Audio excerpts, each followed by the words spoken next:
Last time, on Talora Tales, our heroes, known as the Ember Four, find themselves on the farthest west farmstead of Yevaloon. They are working with, or I guess working under the plan of Lensa, the grieving widow who has been left in this rather dreary home. Her plan is to corral all of her livestock into the barn before luring the kobold threat inside and burning down everybody that is inside the structure. The party work to establish a barricade and an effective way of igniting the barn before night falls and the kobolds make themselves known. As our heroes watch on, a large cluster of these menaces make their way inside, and through various heroics and decision making from our group, the plan falls into place and actually seems to be rather successful, the barn being ignited, a large amount of the combatants being disposed of before the residual amount is cleaned up. During this downswing, as the night is getting deeper, Lensa is struck by a acid projectile clay pot that takes her life before she is consumed by the flames of her barn. The rest of the party end up capturing a kobold that they learn is called Bean, who does not live very long as he is used for information and then disposed of to make sure Brainoon has a higher kill count than Ava. After this plan is played out, the group decide to move farther westward, knowing that the kobolds might return to the great plume of smoke and ash going up into the night sky and wanting to have some progress made towards their destination.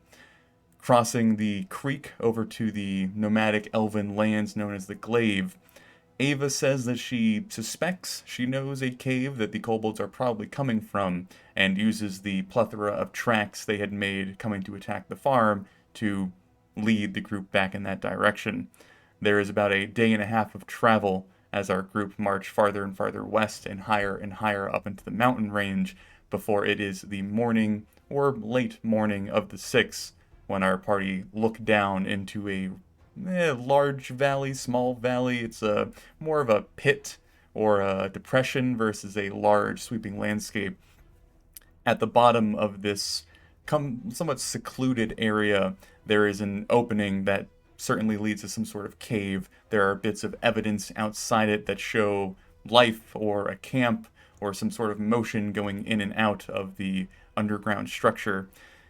Quinn, being the potential best tool for the job, begins to descend the slopes down towards this entrance as the party follow relatively close by behind him.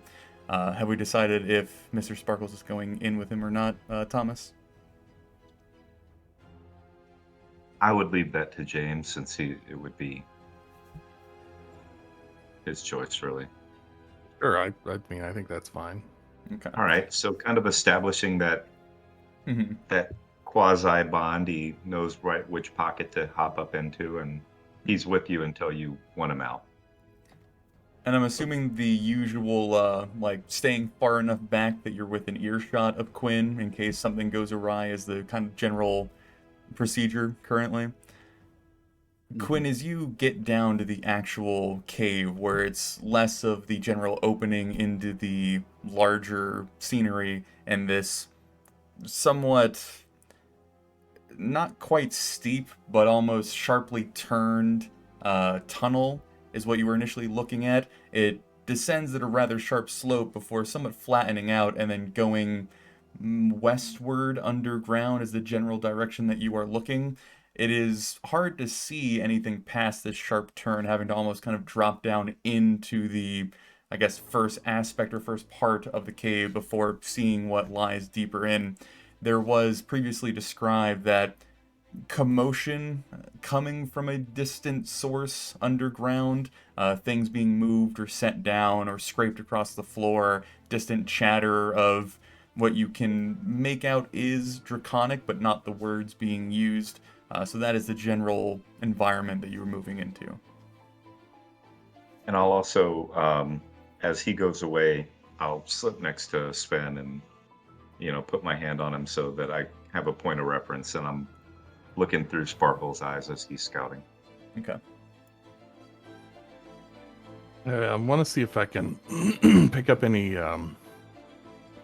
tracks that would seem like they come from a big freaking lizard thing.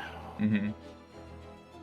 Giving you a bit of a more accurate description of like the immediate area outside the entrance, there is, I guess, what you could probably assume is the trash or the leftovers of their little cluster or campsite that they have. There's broken bits and like loose hay and dirt and filth and probably soiling of some kobold leftovers that have just kind of been almost shoved outside and just to the side of the entrance, like an anthill kind of slowly builds up as there's like more and more of the debris is kind of piled around. There is only about maybe a 10 or 15-foot gap that is clear that you can very clearly see is like where the kobolds or whatever comes in and out, makes its way in. That spot is so well traveled that it's probably difficult, and it's mostly, rocky, kind of hard packed dirt, to make like clear indications of like larger footprints and smaller footprints, but it is traveled enough that you could at least suspect that if there was a large creature here, it would have passed through this location. Okay.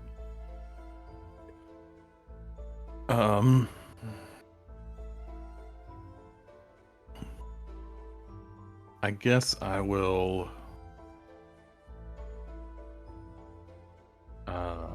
just keep going a little deeper. Okay. As you move down that first kind of sharp slope and landing on a relatively flat area, almost kind of have to like scoot on your rear down to where it flattens out. You look off to the west, which is the only direction that this cave flows, and you are peering down what you could kind of guess is maybe about 100 to 200 feet worth of space in front of you. The actual structure of the cave is maybe 20 to 30 feet tall. It's a rather large, mostly cylindrical shape that continues almost forward. It varies ever so slightly, kind of indicating that it is a naturally formed cave, but it has been either hollowed out or carved or widened for various usages over however many years this has been here.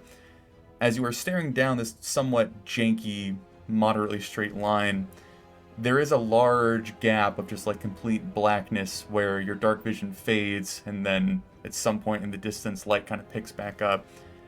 Near the end of where you can see, this being, again, maybe like 150 feet away from you, there is the orangey, warm glow of some sort of fire or light, kind of casting this larger cavernous room at the end of your vision. In the soft glow, there are bits of like wood and structure kind of strewn around what you can see of the area. It very much looks like some sort of 4-year-old handyman has gone to town just nailing bits and pieces of recovered goods to the sides of the wall, kind of up above, forming like weird planks and bridges in that space. Just before the light, and I guess kind of on the edge of the light that you can see, if that makes sense, the first thing that you would spot looking that direction, there are these like vague silhouetted shapes of what you could more or less assume are wooden spikes or barricades that indicate the edge of where they have established themselves, just kind of sticking up somewhat randomly and sporadically as it comes across your vision.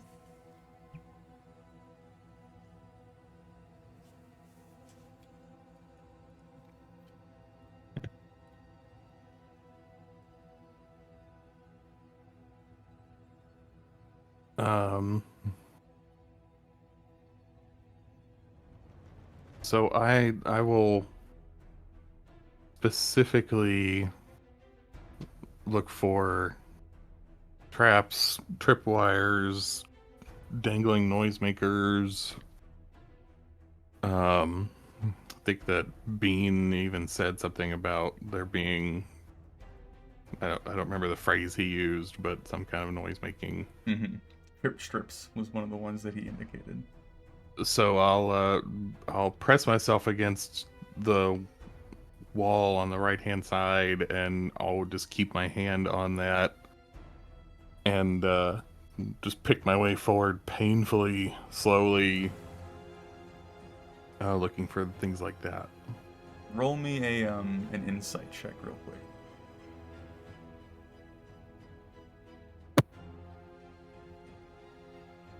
That's a 17. Okay. And am I able to perceive anything through sparkles at this point, or? Yeah, more or less, you would be seeing what he would see. Sparkle is sharing the same dark vision that Quinn does. Mhm. There isn't really anything more currently to be described. If there is a discrepancy between you and Sparkles, I will let you know. But right now, you can assume that whatever I tell Quinn, you would be able to kind of see and communicate back to the group if necessary. Gotcha. So Quinn, as you are moving with this meticulous care, checking the floor, checking the walls, each step being very measured and precise, you grow closer and closer to the distant light. You're getting to around maybe 80 feet, maybe 60 feet before that spiky barricade that you had seen is kind of getting into vision for your dark vision. That's a term. When you come upon, again, what you assume to be the entrance or the gate or the guard outpost of whatever this is, it appears to be fully unmanned, but you don't know if that is purposeful or if there is just a lack of awareness, or maybe the numbers have been thinned by your plan to the point that no one is standing guard. But it does, I guess, kind of tickle the back of your mind that this defensive structure just is not reinforced by a living soul in any means. There's just these few places where clearly a guard might have been placed behind, sandbag sacks or up on a stool. But that would be the general view that you have. But yeah, I guess that's about it. Until you tell me what you do next.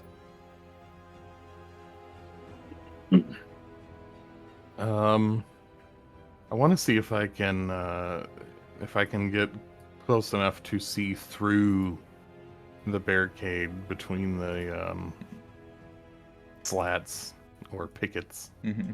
Go ahead and roll me another stealth check, sir. And also let me know when you think he's about 100 feet away from us, because that's the limit of sparkles anyway. So 18. Okay. I was imagining that you all would have gone down into like that first part of the cave as he was going forward to kind of keep in range. Okay. Yeah, I think we were planning on like a 50 to 70 foot follow distance type of thing. Yeah. All right. You said 18 was your stealth check? Right. Okay. I'm going to go ahead and hopefully this works. There we go. All right, let me organize this real quick. Okay. You can see that, correct, sir? Yeah. All right. As you are creeping again, well, I guess I should put you on the actual wall that you said you were on. There we go. Closer and closer to, I guess, the front line of this nest. You get to the point where you can see beyond it. There's maybe like a 5 or 10 foot gap between one of the barricades and the other. And looking past that and deeper into that cavernous room you first saw, you begin to see that it's large enough to almost be kind of multi-leveled. There is a descent somewhat close after you move past the barricades. There are walkways and tents and fabric and hay kind of piled in all of these almost like nooks and crannies that very much indicates a large space for either sleeping or resting or just accommodating the amount of numbers that you've seen and can potentially assume are here for this campsite again, or home for these kobolds. As you are again about 30 feet away from the spiky barricades, you are hearing the noises and the, I guess, discussions that you heard initially kind of becoming a little bit more clear, though there is enough going on that it is this kind of jumbled mess of different bits of conversations kind of weaving in and out. It is very clear to you that you haven't tripped any sort of alarm, you haven't been spotted, there isn't any sort of commotion that would make you assume that something is wrong, but you are now able to see the kind of distant, vague silhouettes of kobold creatures walking across crossways, laying down beams, shouting at each other, fighting over scraps, just kind of living their general lives you kind of observe from the darkness.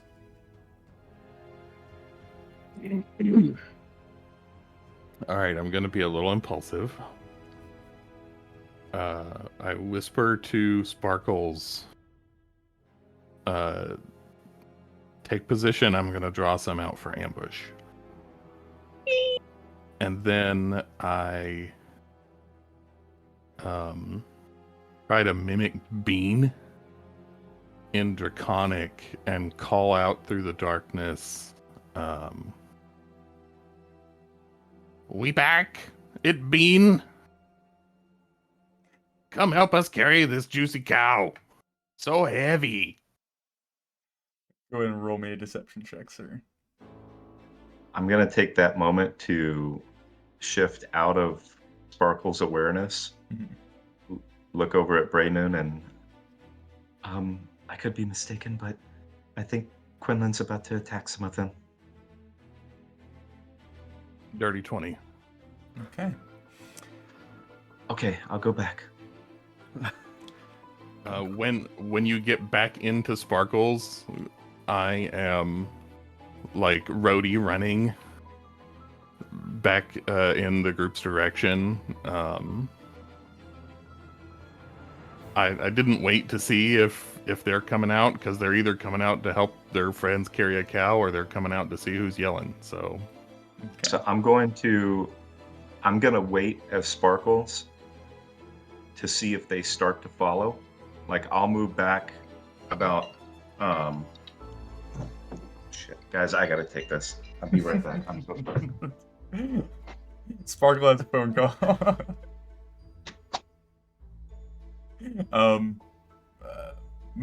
Okay. this is a weird day. That was the wrong moment to get a phone call. So I have to tell him something specifically. I'll try and maneuver around this. So, Quinn, as you make your deception and then flee, we will go ahead and say that Sparkles does glance back and try and witness whatever results you might have gotten. The first thing Sparkles would catch on to, and I will go ahead and reveal it to you since he would be looking. I guess actually I can, one moment. Put Sparkles on the map. There we go. I think I gave him vision, so. Anyway, he would see a kobold who had been kind of like tucked and secluded into this kind of dark gap behind one of the barricades, kind of peering up and over, his eyes kind of looking through some of the gaps, and there's just this like quick squint as he is staring off into the darkness where the torchlight kind of fails, and he doesn't make any like sudden movements. He just kind of sits there observing. I need Sparkles to roll perception. Hey, there we go. Okay, sorry about that. Okay. So yeah, I was waiting to see if they were going to be coming back, and if I saw anything resembling any sort of attack or movement in mass, I'd pop him back and be ready to go. And so So what what I just described is, as Quinn is leaving and Sparkle stays, there's a kobold that kind of peers up and over the barricade that is now revealed on the map, and I need Sparkle to roll me a perception check.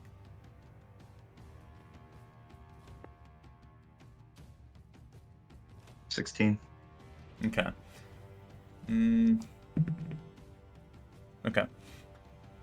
As Sparkles is kind of sitting there waiting, as the kobold hasn't spotted either Quinn or Sparkles, just kind of staring off in the darkness, waiting for some sort of confirmation or clarity from the call that had been made, Sparkles would spy. Let me get him real quick. Hopefully that shows. Yep. A kobold kind of up on this raised access point to the tunnel. It's maybe about 10 feet higher up on the wall, and then the hole itself is maybe only about 4 or 5 feet tall. There's been like barricaded old woodwork kind of strewn across it, almost like I guess like a firing position might be the best way to describe it. There's old crates and chairs all kind of jammed to make this fence that's about kobold chest height, and his little head peeks up and over out of this crevice, kind of like staring down at the ground, looking down the tunnel, and then he kind of slinks back into his position and back into the darkness. So nothing's following. Nothing would follow, no. But there is clearly eyes on that passage. Okay. I will I'll bring Sparkles back into existence with us and relay the lack of any sort of pursuit to the group, and with where I saw them standing. Okay.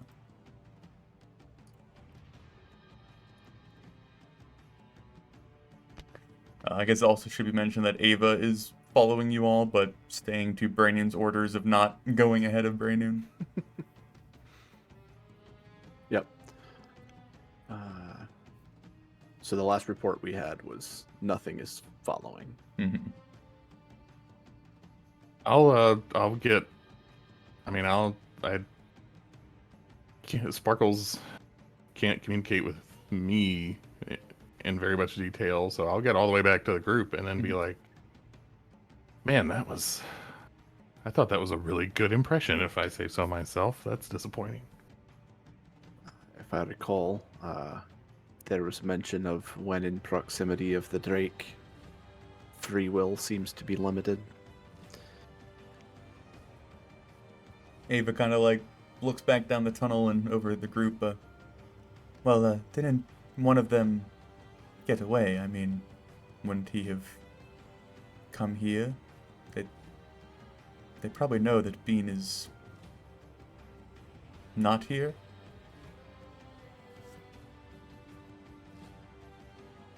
Bean was one of them that got put to sleep, wasn't it? Correct? Yeah, put to sleep, Yeah. interrogated, and then disposed of.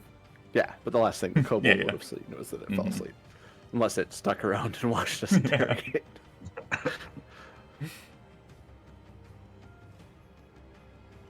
Perhaps they already know.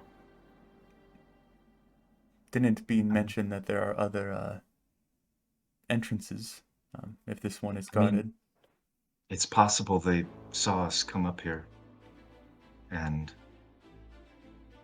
we could be walking into a trap.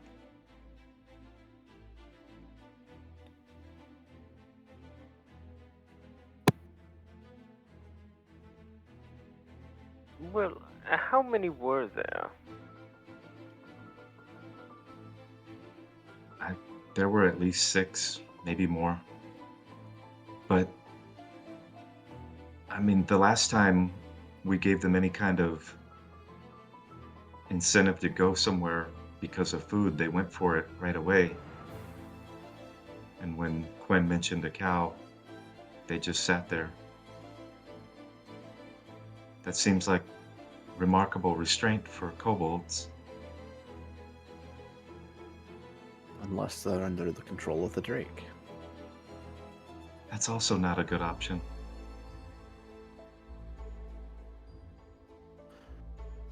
I'm open to ideas. We can search for another entrance. We can continue to try to draw them out this way. Though.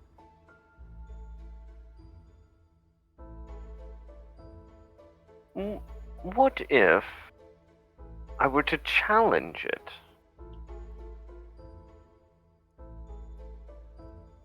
Stride in, proclaim myself the new big boss. Maybe lure the boss out. Well, from what I saw of it in my visions, you'd probably die horribly. Well, obviously I'd want to run backwards once it gets close enough, and then we all attack. What's the rough dimensions of the cavern, or the cave we're inside right now? I can't recall from your description. Best way to describe it, it's like a 20 to 30 foot cylinder. You know, it varies around that size, but it's roughly that size. So it's a fairly large opening. Mm-hmm. Big enough for it. You would imagine so. Oh, yeah. Yeah, I think from the physical tracks and everything we saw, we're thinking it's more horse-sized or larger, not necessarily house-sized. Yeah.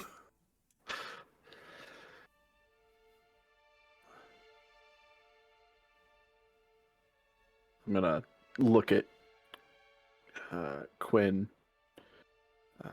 What were their? How well defended was their possession in there?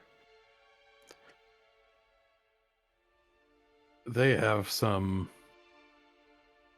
primitive wooden barricades but it does seem like they are established.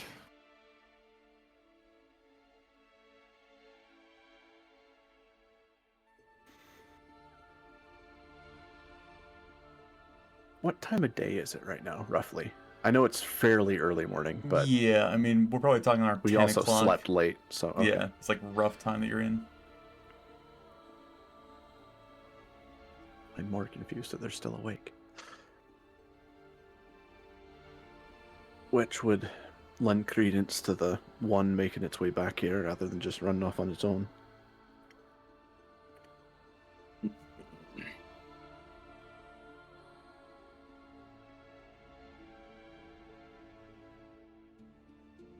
I think Not sure what the best choice is here. I think we can take them.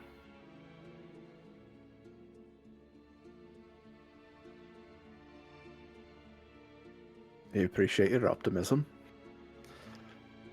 We could take the time to try to find a back way.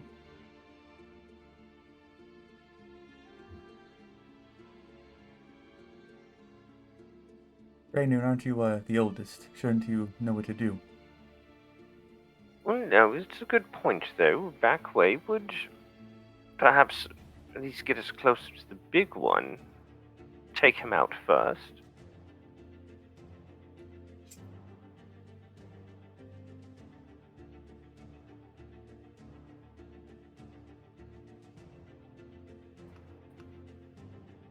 I just completely ignored Ava's comment. Okay. Her ageism is wearing on me. I just kind of look around at the group, take a couple hours, see if we can find another way in. We can always come back here if we find nothing.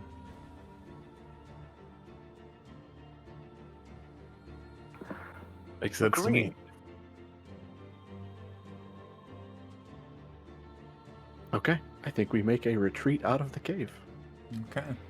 So taking, I'm assuming roughly about the same time to very carefully make your way out, trying not to disturb anything further. You all would get back up to where that kind of sharp slope is, making your way up it however you can manage. There is also a point to be worth mentioning that I kind of forgot this last session, so we're going to throw it back in. You did get 2 horses gifted to you from Lensa for following her plan, which we didn't put on the books as like being with you or not. If you did want them to be with you during this journey, we can, or if you say you left them back at the farmhouse for later collection, we could do that as well. I think, like, just logistically, it would have made more sense to leave at the farmhouse, because 2 horses, 5 people in the mountains. Yeah, we would have fine. had to leave them somewhere before we came Yeah. into the mountains anyway, so... Just wanted to make sure if that was a thing, you guys had the opportunity to make that a thing, but alright. No, I had completely forgotten about those, so... As you all make your way back up into daylight, the sun kind of slowly inching closer and closer to noon, you would look around you now in this basin, you know, spying the, I guess, the entrance or the slope that you all had gone down to come in here. There isn't a clear direction or a neon sign of where another point for the cave could be. So I guess my question to you all is, what is your intentions now? I mean, unless it's some massive cave system, another entrance shouldn't be horribly far away, but that doesn't mean it's not in another ravine or that it's... So, I mean, I guess... Can I make any sort of perception or any investigation check on just kind of looking over the landscape, assuming we can get back up, and just see if I can determine what would make sense for, based on where we were at, the rough amount of distance that took to get to that area of the cave, see if I might be able to ascertain where another entrance might be. Yeah, I will ask, give me survival with advantage, and then give me an investigation. Okay. Survival with advantage is a 19. Okay. And then the investigation is a +3, so that's a 12. Okay. So, trying to kind of orientate yourself, as you are now aware of the general direction of the cave and where you are at, uh, corresponding with that location. Wow, that was a bad line. You know that the underground area is off to your west and assumedly kind of stretching further in that direction. So looking in that direction up above on the surface, you see that there's a rather large but more wide mountain off in your western direction. I have to stop saying direction. Assuming that the other entrances have to be in that general location or area, it's probably safe to assume that traversing the lowest point of that peak, or at least where it meets with the other mountains of the ridge, is probably your best bet. I guess that will be what I will give you. Okay, because like we went down, and then the cave that went in, was it a slight decline or did it go? Was it fairly level? I'm just It was thinking fairly verticality level of the cave. once they Okay. got under the surface. Like, so you dropped Okay. maybe 10, 15 feet down to where it flattens out, and then it looked like it was more or less level, maybe descending ever so slightly in the Okay. direction of the mountain. So because there's a slope of the basin, the ground's kind of doing Right. this while the cave is doing that. Right. So like topographically, I wouldn't expect to find an entrance too horribly higher, Mhm. lower possibly, but a higher entrance isn't going to do us a lot of good. Yeah, that's But- a safe bet. So yeah, I think it's just a head in a direction, see what we can find, and worst case we come back here. Would Thomas have relayed about the guy that was on the upper platform that Yeah, I popped think out last? any information would have been Yeah. passed along, yeah. Then in that case, would that be from a northern direction, hmm roughly? Whether it was another cave entrance or just a ramp inside the cave, we don't know. But yeah, that was my thought, was kind of go north, circling around for an hour or so, and then come Mhm. back. Okay. Let me... one moment. Okay. I'm assuming you're all moving as a group. Safe assumption. As you all are circling the mountain off to your west on the northern side, you have to again ascend the basin that you are in before you kind of find a somewhat level pathway, or just where two of the mountains kind of rest on each other, giving you almost like a goat trail of space to maneuver in. As you follow this kind of natural ascension up, there's very distant or aged hints of other animals, beasts, things moving through this space. Just the subtle shifting of like rocks being moved or dirt being pushed to the side, or just very, very small hints of tells of life. Eventually, after about 30 or 40 minutes of trying to find your way and moving over various hurdles that you come across, I'd probably say either Sparkles or Quinn, you would be the first to spy a large boulder kind of first drawing your eye, and as you are moving around the boulder, which is perhaps maybe 15, 20 feet roughly in every direction, there is a small, somewhat, what's what I'm looking for? Tight crevice in the face of the mountain. It's maybe 2-3 feet wide and maybe 5-6 feet tall. It is a lot more of a narrow passageway than an actual hole or entrance. But as you look down it, it is clear again that there has been movement through the area. The wall is kind of clear of debris or growth or vegetation, as you kind of see this slit in the stone going generally downwards into the darkness.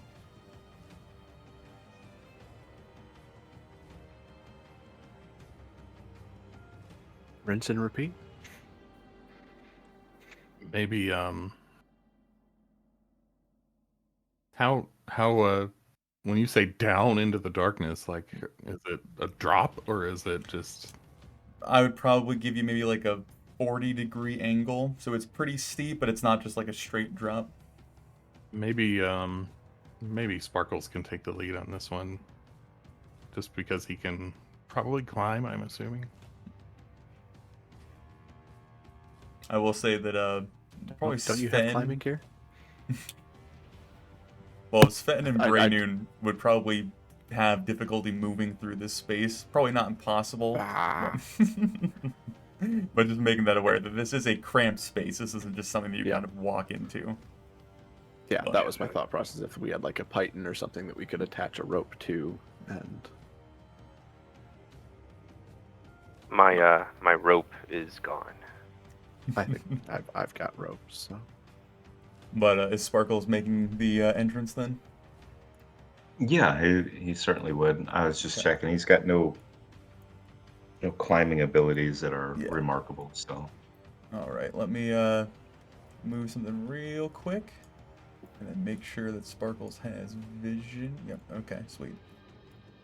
So, Thomas, I'm assuming as you find your companion to lean upon and you cast yourself into Sparkles, you watch as I guess you watch or you experience your little companion kind of going into the small gap and then making his way down. The descent isn't that far. It's maybe about 20 or 30 feet of moving forward before it also kind of begins to level out. It mostly only kind of serves to block a direct line of sight in and out. As you come into a more open space, kind of difficult to really make exact dimensions, both as Sparkles being a smaller creature and it being still in the dark. I will go ahead and... Did that don't have work? vision yet. Oh, I know Not why. there. Oh, did that work? Yeah. Okay, sweet. Let me again get that set up. Yeah, way up in the corner. All right. So as you get to a spot where you could feasibly assume that your companions could stand having to squeeze through that first, again, 30 feet of moving, it is now relatively flat in front of you as you see, I guess, more of the cave aesthetic or build that you had seen on the other entrance, and Sparkles is left to explore or move as you will. So, I mean, first of all, anything that he's picking up with smell that was similar to the other room that was near the kobolds? So Go ahead and throw me another perception check. 18. Oh, no, natural 20. 23. All right. So Sparkles being an absolute machine at smelling the potentially more enticing aromas of the adventuring world, there is this kind of dingy, tainted Sven smell that Sparkles then very quickly figures out is potentially the kobold that it is smelling down here in the dark, kind of getting that same draconic hint or flavor that he is relatively used to. There is also a kind of sting to the air. Probably the best way to try and describe it is if you cut onions near your cat and you see your cat kind of doing this. That's very much what Sparkles is experiencing, this kind of irritation at his eyes, the watering in the corner of them, his nose kind of wrinkling up. There's this general kind of spiciness to the air down here that is somewhat concerning. It smells kind of sharp, if that's a way you could describe it. Very potent and direct, that Sparkles would be able to pick up. I'd also probably throw you that going by directions now versus Sparkles facing to the east, which would be down to his left, there is the sound of like motion and commotion and moving things, as you'd very similarly heard from the other direction approaching from the east. Okay. Well, he is going to start maneuvering forward.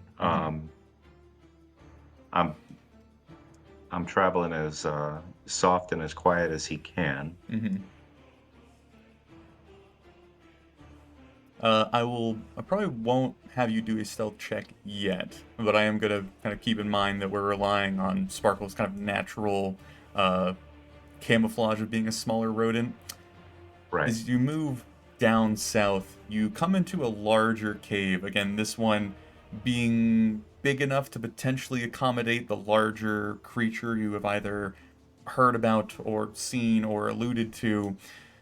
there is another kind of rudimentary barricade built up in the passage to the east, and as Sparkles looks past that, there is another raised platform off in that direction, again having this kind of stronger barricaded wooden fence around the top lip of the cliff and a kobold manning it. It is just kind of not distractedly standing there, but not actively like peering into the dark. It is more or less just kind of accommodating the space, making sure nothing is moving in and out of this territory as it just kind of sits there and idles as Sparkles watches on.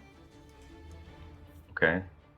So, and this barricade here is, I'm assuming that's sharpened stakes, something like that. Yeah, the best way to describe it is either sacks or just collections of materials or bundles of anything they can get their hands on. It's kind of formed the base of these structures, and then logs, stakes, timber, planks, whatever wood they can find has then been jammed into that foundation and then sharpened at the end. So it's this kind of mishmash of tangled wood and splinters kind of pointing in every direction. Okay.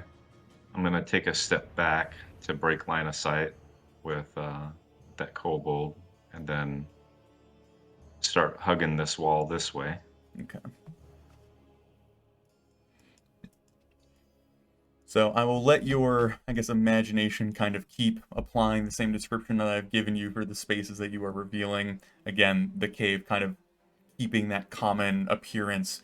As you are moving down this southern pass, you would see yet again, kind of up and off to your east, there is a raised section that then leads into some other passageway or exit or entrance to this hole.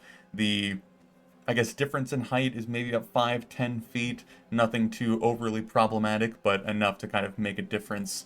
Let me make sure. Okay. So you are now peering down that passage. I'm assuming, are you scuttering up the stonework to then look in? No. Okay. I saw that there's an entrance there, Mm-hmm. presumably to the same place that we'd seen before. Mm-hmm. Throw me another perception check while you're moving around down here. And I'm also assuming that this information is periodically being Yeah, but repeated? about every time that I hit a corner or something and there's a break, I'll take a moment to pop back out, relay Mhm. what I'm seeing to Sven, kind of sketch out like I have a little stick in the dirt that I'll just kind of draw a rough map of what I'm seeing Mhm. to give the others an idea. Are there any That was it. replies or directions from the group then? You lose contact after 100 feet, you said. Yeah. Oh yeah, I should probably keep track of that, shouldn't Am I 100 feet in? I? I will check. You're around... Yeah, because there's the 30 feet before the map starts. You're just at around 100 feet right now. Okay, so and um, I will. Yeah, that's probably good enough for right now. Mhm. I'll bring Thomas back or Sparkles. Sparkles. Now you asked me to roll perception though. Prior to that, I Mhm. got an 18. Okay. Um...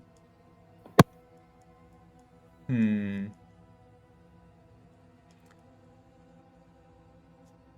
The distinct smell that Sparkles had gotten upon entering became a lot more direct when facing that passage, that smaller one off to the east where you saw more activity going on. It is, I guess, yeah, Sparkles would have been present for this as well. That same sharp, kind of chemically acid smell that had come from the clay pots that had been thrown is that smell that Sparkles is detecting, but in a much, I guess, wider spectrum or scale, kind of alluding to it being here present in the cave versus like it being splattered on a surface or a person. So that would be something that Sparkles would also pick up on. Okay. Well, that would be it for Sparkles for the moment. Okay. So back at the group with all the information. Roughly how much time did we spend? Like, what sort of distance are we talking from the crevice entrance we're at now based to the basin entrance we were at before? Getting up here, and this was when you all were kind of like moving and searching and Right. looking at the same time, so you're not just like walking, you're actively kind of moving to find a place or point of interest. Probably about a half an hour between the two, and then I would assume that everything Sparkles did was maybe about 5-10 minutes. Okay.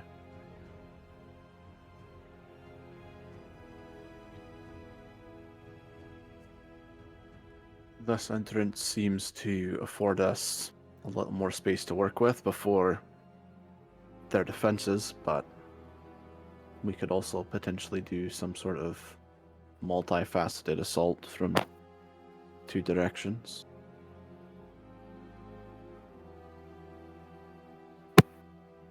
You're muted.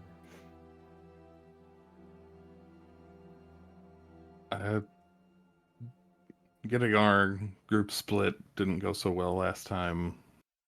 That's an advanced tactic that maybe we'll save for later.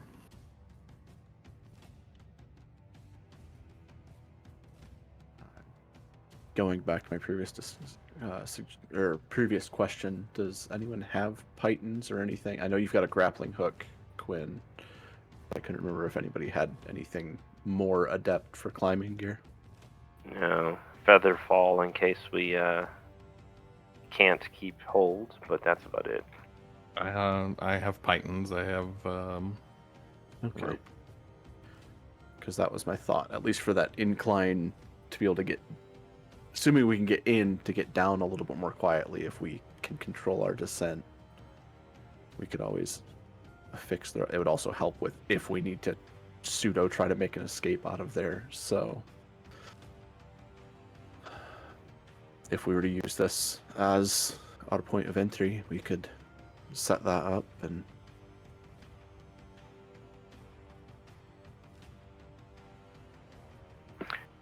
Agreed. I would prefer not to have to run too far.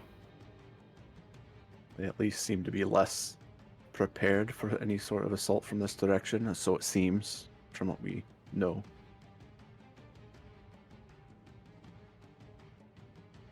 That As well- smells concerning. Well, in that case, preparations, and Sven will go ahead and cast some mage armor on himself. Get that out of the way. As does Thomas. As you all are kind of throwing ideas around, Ava would kind of be just moving around the group, kind of peering down the hole, looking at Sparkles, and just kind of like clearly mulling something over before she would look over at Quinn. I am the smallest. Perhaps I could go in and find one of the other entrances from the inside, and then come back around.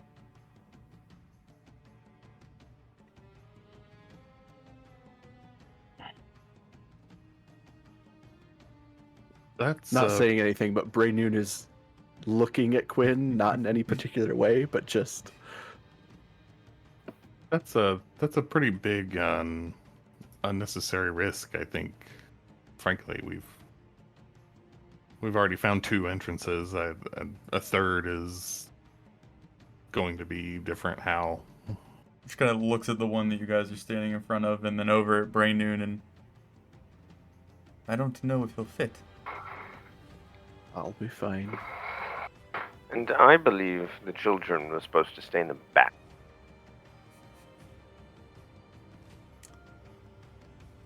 I'm just trying to help. As appreciated.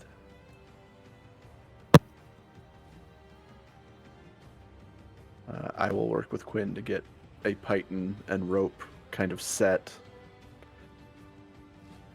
Figure whoever goes down first, we can have the coil of ropes. That way we aren't just like throwing a 50-foot length of rope that slaps onto the ground. And I'll take off my pack and set it off to the side, hoping to retrieve it later.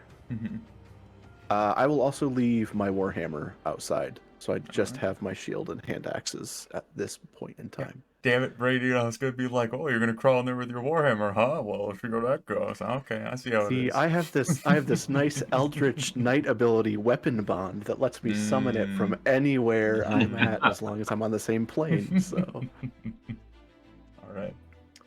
So So, just leave it back. I would imagine that it's fair enough that you all take the appropriate amount of time to set up your preparations, Brainoon kind of stripping enough to have an easier go of getting inside.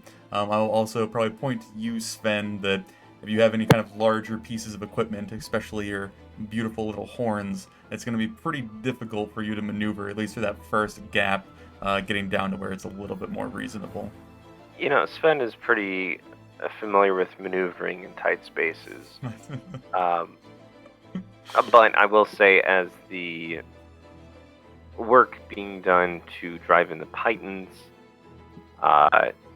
he might take that time to go ahead and ritually cast Comprehend Languages, just in case. Okay. I mean, I am only 4'6". I'm stocky, but I'm short. Well, yeah, I described the crevice as being like about I 2 to know. 3 feet wide, so there's a little Yeah. bit of squishing necessary. See, if I'd only prepared Standard grease. doorway is not even 3 foot wide, so 32 okay. inches. At the largest, you know, it's a slit. It's narrower at the top. Give this to me. You all are big boys with fucking horns coming out of your head. Wah. Nah. Next time I'll describe it's 2 inches wide and 3 There we inches go, tall. yep. Perfect. No. Sparkles barely fits through. Mm-hmm. All right, but yes, your preparations would go without any sort of alarm or issue, I suppose. And now it is up to you how you all want to proceed.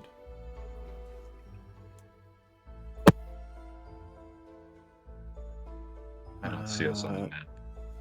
Yeah, I would have to I don't move you think all. we are yet. Okay. Descending order, I'm thinking Quinn, myself.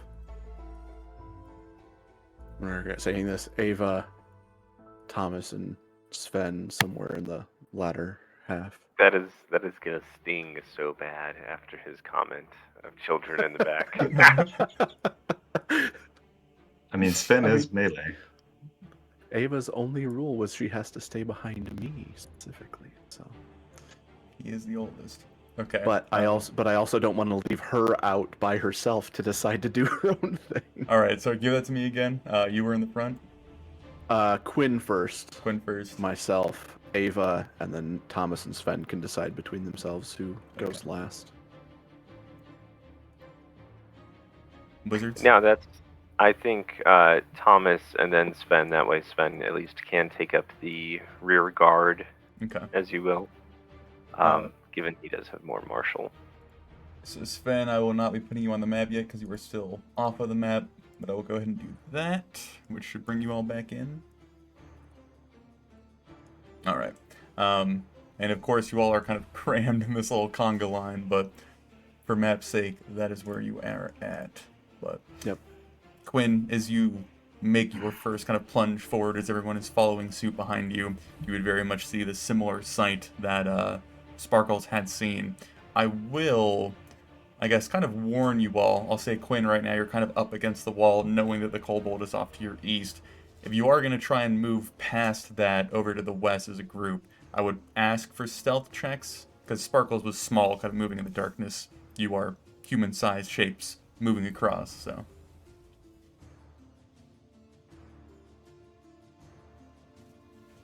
Kind of be crouched down behind Quinn, waiting for any thoughts he has. And I can take, while we're still gathering, I'd like to move Sparkles now that we're moved in closer and I can perceive a little further down. Can I go scout out just a little bit more? Sure.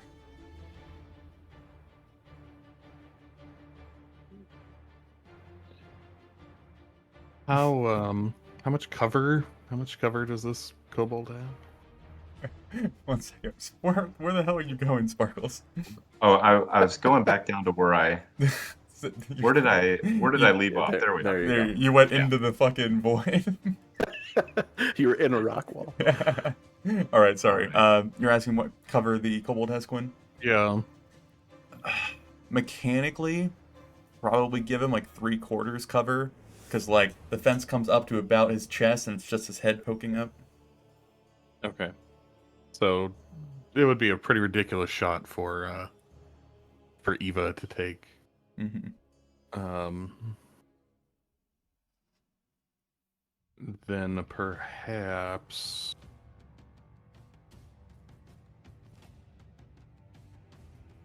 I'll I think I could just go first and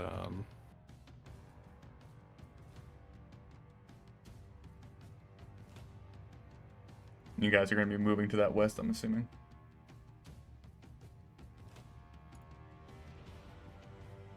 Depends on what Quinn does. if there were a way to get behind, if there were a good way to get behind. I'm just gonna go. Okay. Throw me a stealth, sir. You people are blind.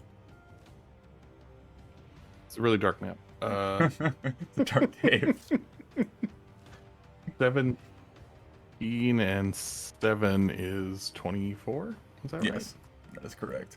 Brainoon, you would watch as Quinn kind of peeks around, spies the kobold. There's a moment of contemplation before he goes swiftly skulking off to the west. It's very clear that he has not been seen. So, and then is everyone following suit? Yeah, I will. Like after I see him disappear on the corner, I'm gonna look at Ava, put 4 fingers up, like implying a 4 count, and then I am going to go. Okay. And I got a 21 on my stealth. You would make it. Ava I think would. I'm not in the wall there. No, you're good. Ava would make it. And then we're down to Thomas and Sven. Let me grab you. Did I get any sort of, I guess, so it was we were moving then. All right. Well, for stealth, I rolled a 9.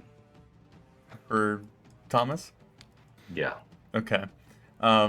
Sven, as you are the last in the line, kind of slowly getting down from that slope and into the more flat area, you kind of feel enough room to finally, like, move your hands around. You start checking your cloak to make sure no damage has been done to it.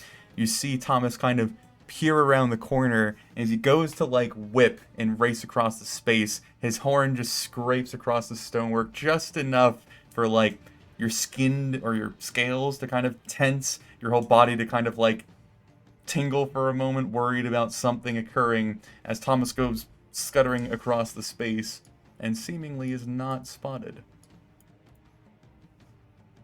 And I rolled an 8. Tell me his horn gets caught too. In almost a mirror image. Sven, as you're watching, you're like, oh, poor Thomas, he's spent far too long in the library. And you go to move. You bang your horn on the wall in just the slightest more notable audio compared to your wizard in arms. And as you take a singular step out into the passageway, you take the step and you feel this sense of, like, being watched. And as you look off to the east, you see the kobold. It's kind of like glaring at you over the fence, not quite having done anything yet, but very much making direct eye contact with you.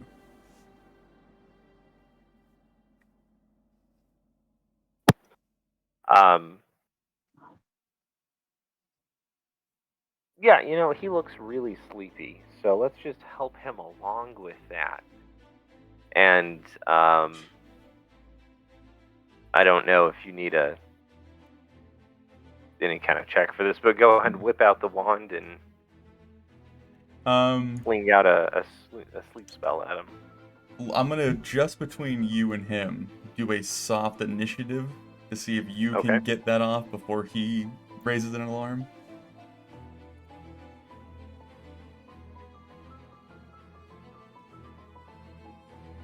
This dice is cursed. Oh no. That's an 8. He rolled a Change your dice. 14. All right. Yes. So as you take your step, you lock eyes, your hand kind of instinctively darting down for your robe. You see the cognition of this kobold begin to turn, his eyes going wider, and just as you are pulling your wand out and pointing it in his direction, you just hear in this shrill, barking, draconic, like, "Adventures!" And then you would be able to cast your spell if you so wished, or you could hold off now that you have lost the opportunity. No, he needs to sleep. Okay. So that's an HP roll. I imagine even if you roll horrible, you would be able to put him to sleep. I don't think that did the. No, Just there put we the go. spell description. I think you gotta click the. There you go. Oh, yeah, yeah. 30. Yeah. 30 HP in a, to be clear, 20-foot radius. I think. Mhm. Jesus, the radius. He's in a coma. Yeah. So I don't know if there's anyone behind him. If it affects anything else, you would not be aware of it. Fair enough. You would watch his body as he's like going to take a step away, crumple to the ground, and there'd be like this momentary silence as his voice kind of echoes through the cavern before all the commotion you kind of heard at a low level before erupts. There's scraping, shouting, barking, metal being drawn across metal, shouts, barks, cries, as the area off to your east quickly becomes full of commotion and alarm. Right now, what I'm probably going to do, so it doesn't get too difficult, is I'm going to give you all like a group initiative and then do what they do back and forth until like actual initiative takes place. So I will give you all kind of the first response of what you all are doing right now. If just in case it needs to be said, a very quick message up to Brandon. Brandon, I fucked up. I'm sorry. I don't know if this works with message. You don't even get words. You just get a sigh back. Just a. And yeah, I'm. This sucks. I would like to direct Ava to like there because I think that's. Mm-hmm. So that way she's kind of. But otherwise, I'm gonna move up next to Quinn and. Actually, no. I'm gonna stay back here and I'm gonna have my hand axe and shield out. So you're kind of putting Ava in the corner, and then you are arming yourself in Yep. preparation? Okay. Yep. Thomas, that's where you're going? Or is that Sparkles? That was Sparkles returning. Yeah, I brought Sparkles back with me. I don't Okay. trust you. I guess Quinn and Sven, and yeah, what exactly is everyone doing currently? Okay, I Is think it that. really that dark? I'm sorry. I keep seeing you guys like, What? No, it's dark vision, so I think it's appropriate that yeah. if I were to actually zoom in on the map, I could probably see the walls. The issue for me is that I've got this ring light Yeah. right above my monitor, so I'm like, this is a black screen. Yeah, Okay. I'm discerning black from dark gray, Mm-hmm. but I'm Hey, making it it's out. very thematic. I'll say that at least. So I think I'm behind the wall. Yeah, you're kind of back towards where the entrance that you just came through kind of turns. Yeah, because that's Okay. where. So I'll hold up right there in case Okay. I see whatever's coming through. And then Thomas and Sparkles, you're off to the wall. Yeah, we're fine where we're at. Okay. Quinn? I can't make out where it is, but I want to move to whatever the next tunnel is in this You're hallway and almost wait there. Yeah. around the Yeah. corner. And I'm Right there. corner camping essentially. Okay, so I'll probably put you there. Makes the most sense. All right. So you're And I kind like the to be reason to ready stop an playing attack FPSs. for a kobold to Mhm. come around the corner. Okay. Throw me, because this is all happening very quickly. a quick athletics check to get up that kind of 10-foot cliff that goes to the next elevation.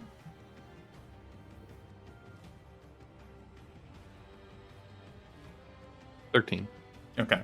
So as everything begins to occur and you kind of see your group preparing, Ava kind of tucking in, Thomas kind of off in the darkness and Sven somewhere being Sven, you leap up onto that raised platform, kind of pressing yourself up against the wall, weapon in hand, waiting for something to come racing by. You would hear very nearby, just off to your east, down that slim passageway, a lot of commotion going on in that general area as things are kind of being slammed around and things are moved. I don't even think I'm going to make you do a perception check. After the initial kind of frenzy of things igniting, there is the sound of this, like, large overflowing bucket, might be the best way to describe it. These wet, thick slaps of water or liquid or some sort of substance falling away from something down into a larger source. It goes for maybe 2 or 3 seconds, kind of just hiding beneath the general din of everything going on, before there is this low, guttural, echoing, kind of resonating, clicking roar that kind of starts at what you assume to be the back of the throat of whatever creature is producing it, before it begins to permeate around the space that you are in, bouncing off the walls, very much giving you this vibe of being surrounded by it, even though you are currently alone in this dark chamber. So that would be also something that Quinn hears. Is that everybody's initial response? Okay. And Quinn, you said you were readying an attack with your... Rapier. Rapier? Okay. Okay, let me go ahead...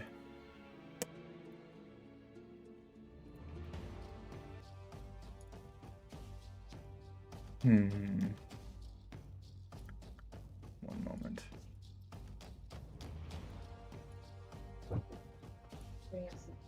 Yeah.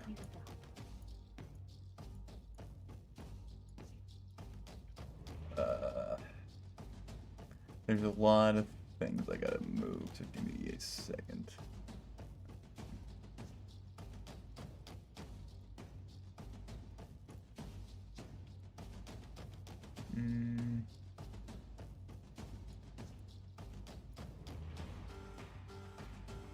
Alright, that's enough for now. Quinn, as you are more or less waiting, just holding your position, trying to keep an eye and ear out for everything going on around you, you would hear this quick scuttering, this collection of scraping and sharp cries, as it is clear that the passage off to your east is now being stuffed practically with kobolds and combatants, as their commotion grows closer and closer. Eventually the first one would kind of almost leap out of the smaller space out on the kind of rudimentary opening there is before the descent down onto the floor, and he would come into view before even noticing you, beginning the process of like trying to look around before he would kind of spot you as you were ready to take your action. Yeah, he's getting the stabby. Alrighty. The official term.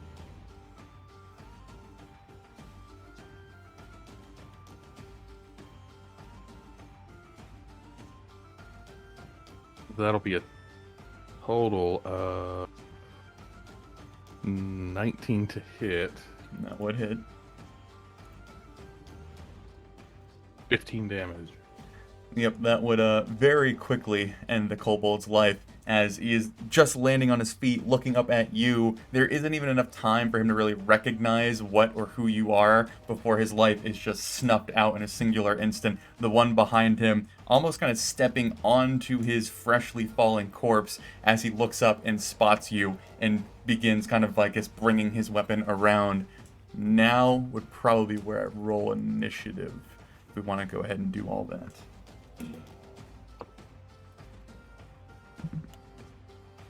18.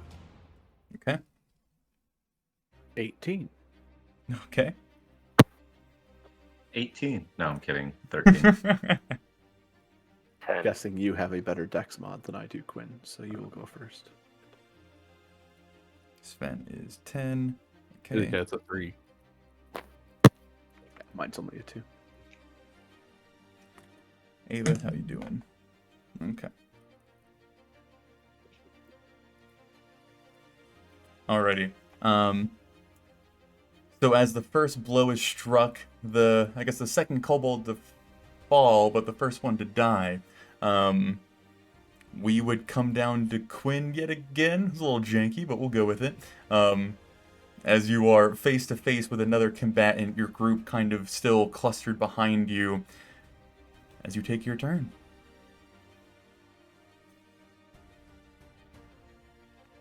Uh, 15 That would hit. and 13. That would do it. So that would be another kobold down. I've been working on the railroad. Welcome to the meat grinder. You know what? This is working for me, so I'm just gonna sit tight. Okay. In fact, I will hide just for good measure with my cunning action. Okay. Hide behind An a 18. growing pile of An bodies. 18. Okay. Alrighty. So yeah, Braynoon, as you are standing in front of Ava, kind of defending the smaller creature that you have now had tagged along with you, you look off to the south as Quinn is kind of, again, about 5 or 10 feet up above you, working on the kobolds that are coming through that passageway. The university students you've also been tagged with, also kind of off to your left, as your turn arrives, sir. So that area that Quinn is at, the entire path that continues south isn't raised, just the area he's on, correct? Yeah, there's like a That little goes to the 5-10 foot east. lip outside of that hallway that's Okay. raised. Yeah. Understanding combat, blah, blah, blah. Do I hear anything coming from further south over what's coming from that tunnel, or... Give me a perception check. Because it's going to be pretty difficult to discern what's Yep. coming from where. I just need to remind myself... Dang it, not proficient. That's a 19. Okay. Trying to perceive past Quinn and the hole that he kind of has covered, you're trying your best to focus in your attention on that southern passageway. It is still very clear that off to your east, in both, I guess, directions heading that way, there is commotion and kobold noises coming from it. As you were trying to focus in on the south, there is the distant sound of things going on down there, whether it's an echo or a reverb or a far distance that's just kind of being pushed around to you. The biggest noise in that direction, the most prominent in that direction, is that kind of slowly growing growl that has begun to follow the initial roar. But again, whether that's echoing or coming from that space for another reason, it's hard to discern. But there isn't anything like actively racing around that corner as far as you can tell. Okay. I'm going to stow my hand axe. I snap my fingers and summon my warhammer. I'm going to look at Ava. Stay here, provide aid to Thomas and Quinn as needed. If any of them tells you to retreat, you retreat back up and get away from here. And then I'm just gonna move. I don't even wait for a. I'm just gonna move. Why is it not? That's Sorry, I 20. have to measure this.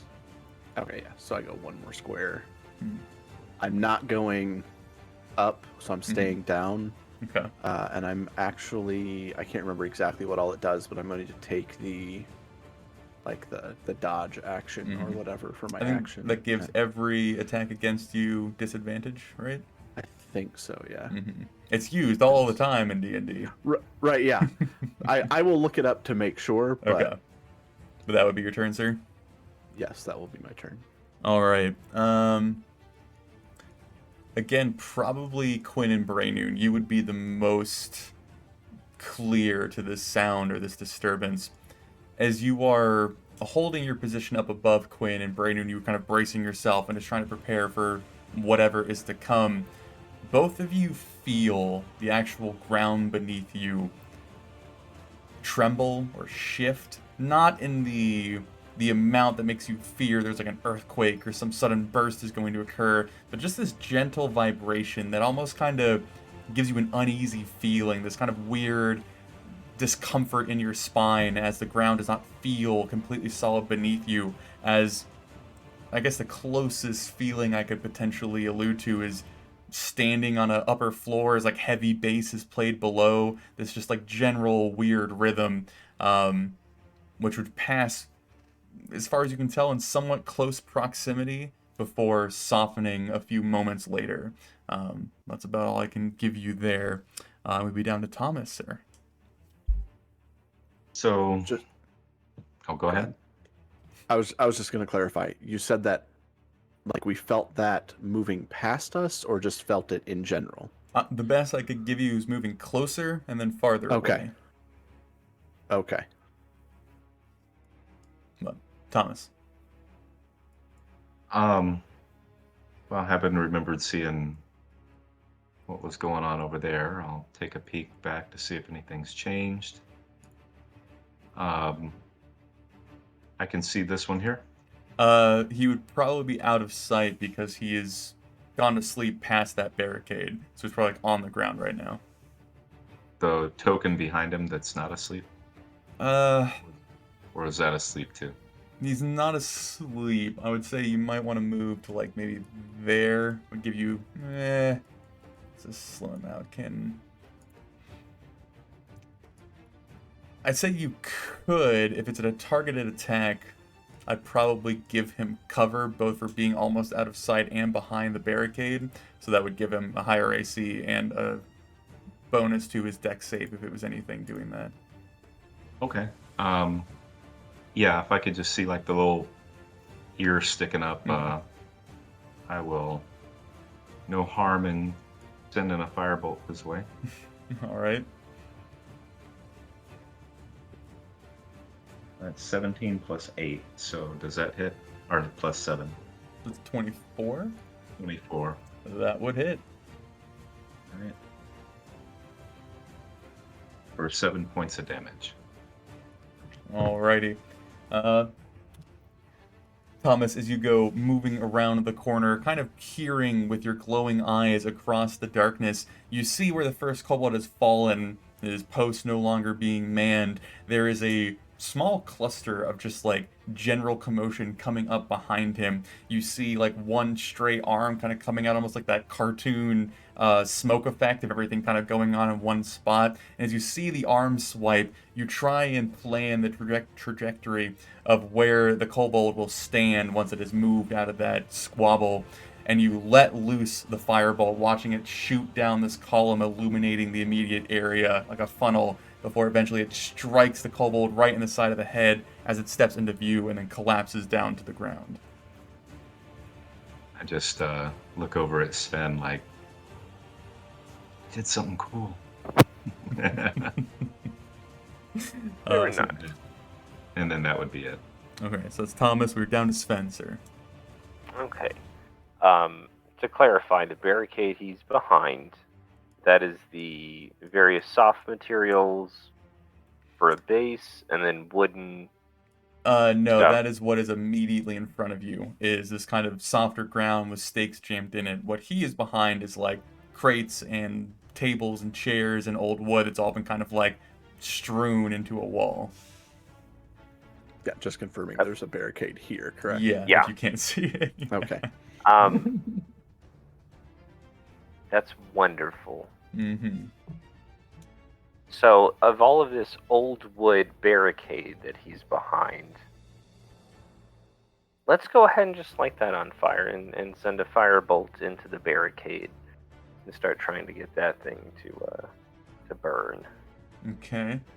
I almost want to give the barricade a Constitution save, but I don't know how that would work. Well, it should have an AC, I guess. Hit points. Here's what I'll do.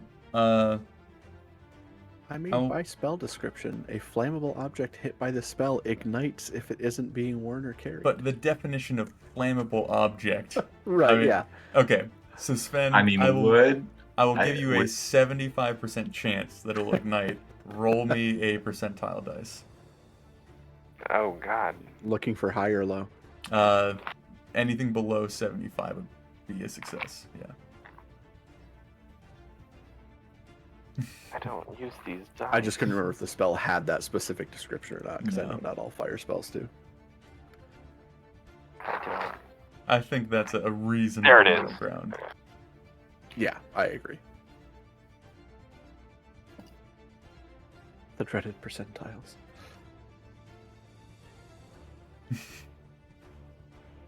Okay, so when it's a double 0 on the face, That's 0. 0. Okay, then I rolled a 2. That will work. I'll take that. Okay. So, as you let loose your firebolt, again, watching it kind of going in the same path as Thomas's, igniting the stonework around, you would see it land at the bottom of the barricade, where a very old crate has had its contents kind of like smashed out of it and clearly rotten some time ago, as the igniter lands in whatever that weird ichor is, providing just enough of a soft bed for the wood around it to begin to ignite, begin to grow the crawling flames around it as you watch it begin to spark to life. If it helps, I did roll some max damage for Firebolt, so. Let me go ahead and so I don't forget. Draw I'm also some- hoping it might give us a smidge more light in that tunnel. Beautiful fire. There is already a torch above the barricade. That's lit. I was hoping it might give us an extra 5 or 10 feet, maybe. He's just wanting something that increases ambient light on the map. Oh, I don't. In that direction, no. I will increase the light of the torch to help you all out a little bit. Honestly, I don't know if it'll help the rest of y'all, but I just want to have a better path down there. All right. And I'm then, gonna go with the it capture might hurt the kobold there behind the guy, who knows, or Mhm. behind the barricade, who knows. But with that, you're flinging the firebolt out. Sven will just, oh yes, and and he'll start to vibrate and go ahead and activate his blade song. Alrighty. So after that, we were down to Ava, who would have confirmed with Braynoon, though he abandoned her just Yeah. like her father.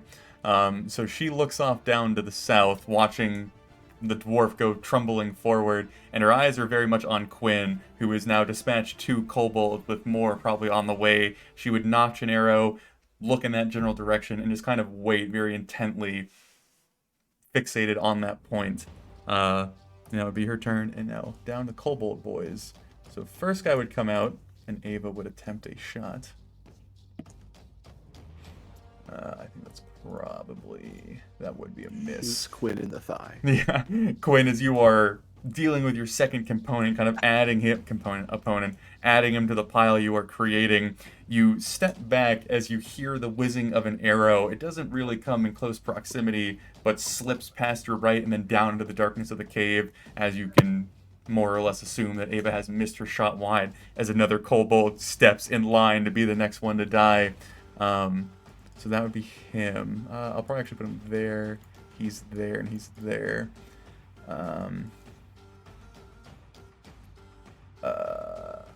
He would go there. Wake this guy up. One moment, gentlemen. The kobold's turn is going to be a pain in the ass every time. There. It's the goblin conundrum. Yeah, feel free to say random shit while I'm doing all this. My head hurts.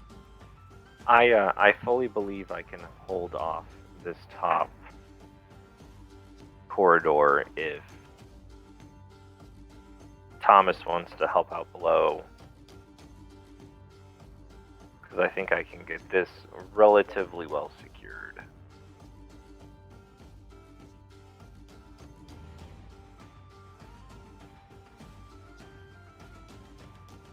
want to move.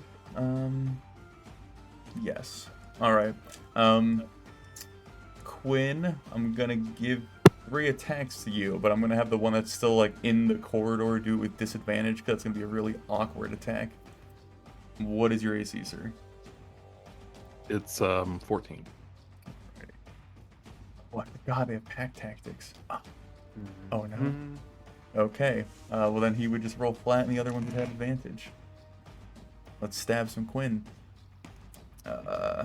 I know they're right next to me, but did they detect me? Oh. True, he was stealthed. Okay. What, your stealth was 18? I think you said. That's right. Okay. I'm gonna give him advantage on perceiving you because you are right there. Let's see. Do I'm they also have right below dark and not vision? being quiet. Yeah. Oh yeah, I'm sure they have dark vision. First one would see you. Second one would see you. We'll see. Oh, the third. He might be confused. Oh, roll a natural 20. Okay. Yeah, they do spy you. I tried to give you the chance, sir. They're not having it. All right. I think I already rolled the first attack, but I can't remember now. I'll re-roll it. Gonna have to reroll. Okay. It was a 5. Mm-hmm. Okay, first attack hits, second attack hits, and then third one just rolls flat. And he misses. All right.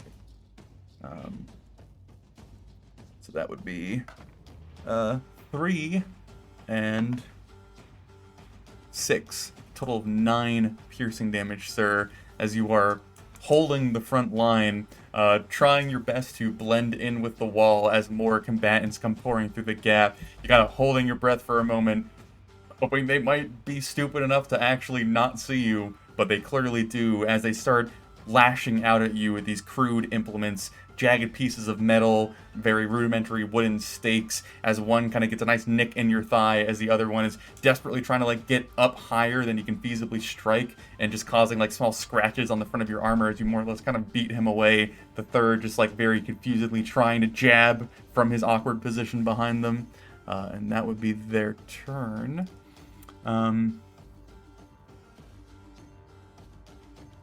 Actually, no, okay, yeah, so, this guy got woken up, get up from prone, he's gonna move there, and he's gonna leave. Alright, that's their turn. So we're now back up to Quinn, sir. So, I'll attack the first one that hit me. I won't be able to use my super special attack this time. I mean, you're so stealthy right now. 15 That would hit. for 8. That would do it. It's 1 down. And then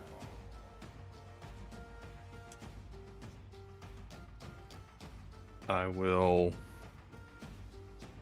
disengage with my cunning action, doing a sort of a limping run to Alright. back up. Alright. Yeah, so Brainerd, as you were finding your position, you see Quinn up above, kind of letting loose this low grunt, as clearly some injury has been dealt to him, before he slashes out violently to dispose one more kobold, adding it to the pile, before he then kind of rolls backwards down the small embankment behind you, and then limp scurries away, bringing us down to your turn, sir. So where did Quinn move to? He is up here north. Okay. It hadn't updated on my screen yet. I am going to step back to there. And like I don't have a taunt ability or anything, but I'm just gonna make myself the loudest, most annoying target. So like I'm bashing my hammer against my shield, making any noise that I can. Just trying to draw attention of any attackers. Give me intimidation.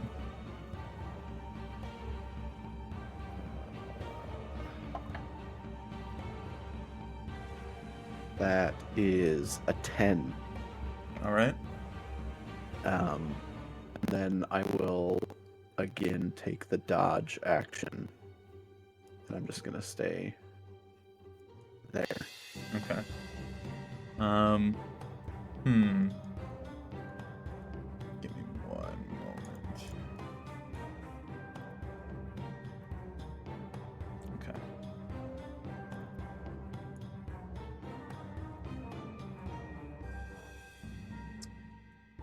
Brandon, as you are now the southernmost part of the group, as Quinn goes racing by, you are now directly face to face with the kobolds kind of taking over that landing, and you are still attempting to focus to the south, keeping an awareness of what might be coming from that unknown. You would hear again that kind of wet, slurping, dropping noise of something being just kind of overflown and then added back into the source, and then one heavy footstep after the next, and then it picking up its pace before a very large and clear shattering of wood, clattering of debris is kind of pushed out through the cave before heavy, rapid footsteps. It's more or less clearly coming from that southern passage. I will just shout out to the group something large coming from the south. And we're now down to Thomas, sir. So, sensing that that Quinn is, or not Quinn, but Sven is doing fine, I'll just give him a little head nod and I'll duck back over this way because hearing what was going on and seeing the kobold there, I will roll for an attack with a firebolt. Okay. And that's a 11 plus 7, 18. That would hit.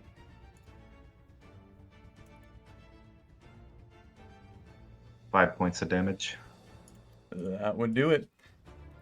So as you are coming off freshly from your first kill, kind of looking over at Sven, seeing him holding his own, you stride back around the corner, spying another kobold, your companions kind of strewn in front of you, and moving with somewhat of an adept accuracy, you launch another one, sailing over Quinn and Brainoon before striking the kobold that had injured your companion in the chest, sending him down to the ground as your flames lick away his soul.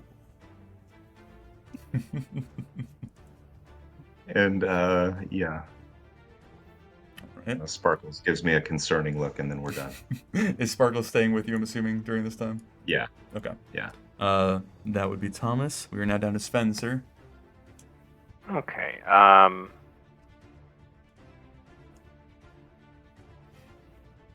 Okay, so we got one more down there. Yeah, that was the one that you saw him fall asleep, and then a kobold kind of raced up, and you could just see kind of like the horns of their heads as he shook awake the one that had fallen. He got up, started running off to the east as the one who rose him ran off to the south. Okay. Then, yeah, go ahead and fire off his own fire bolt at him. 25 to hit. And You guys are freaking sniper rifles over here. 6 fire damage as the I like to think that it hits him square in between the ears on the back of his head. I guess that'd just be the back of the head. I was like, man, it's gonna be so cool to like work with cover and see how effective that is. You guys were like, yeah, 29 to hit. It's like, okay. So Sven, as you see the one that initially spotted you and then fell asleep and then woke up from his nap and terror finally started sprinting off to the east, you just arc this beautiful small packet of fire through the air over the now burning, cindering barricade that you have ignited, and as it passes through the smoke, you just see the jostling head of the creature being upright, impacting, and then falling down to the ground, as you can assume your strike landed true and he is no more. And then just calling out, yes, I have up here. Just yell if you need me. And that'll be it for Sven.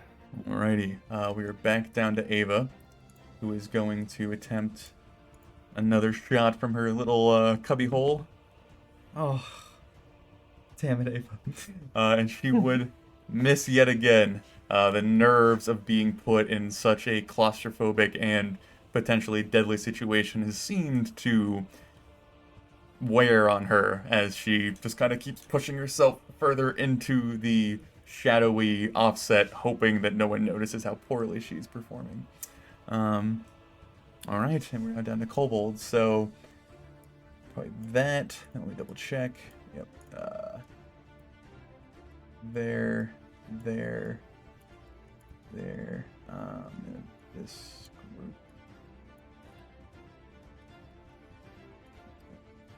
He's very much dead. Surprise, surprise.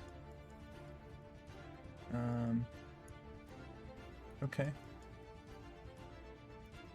Sorry. Alrighty.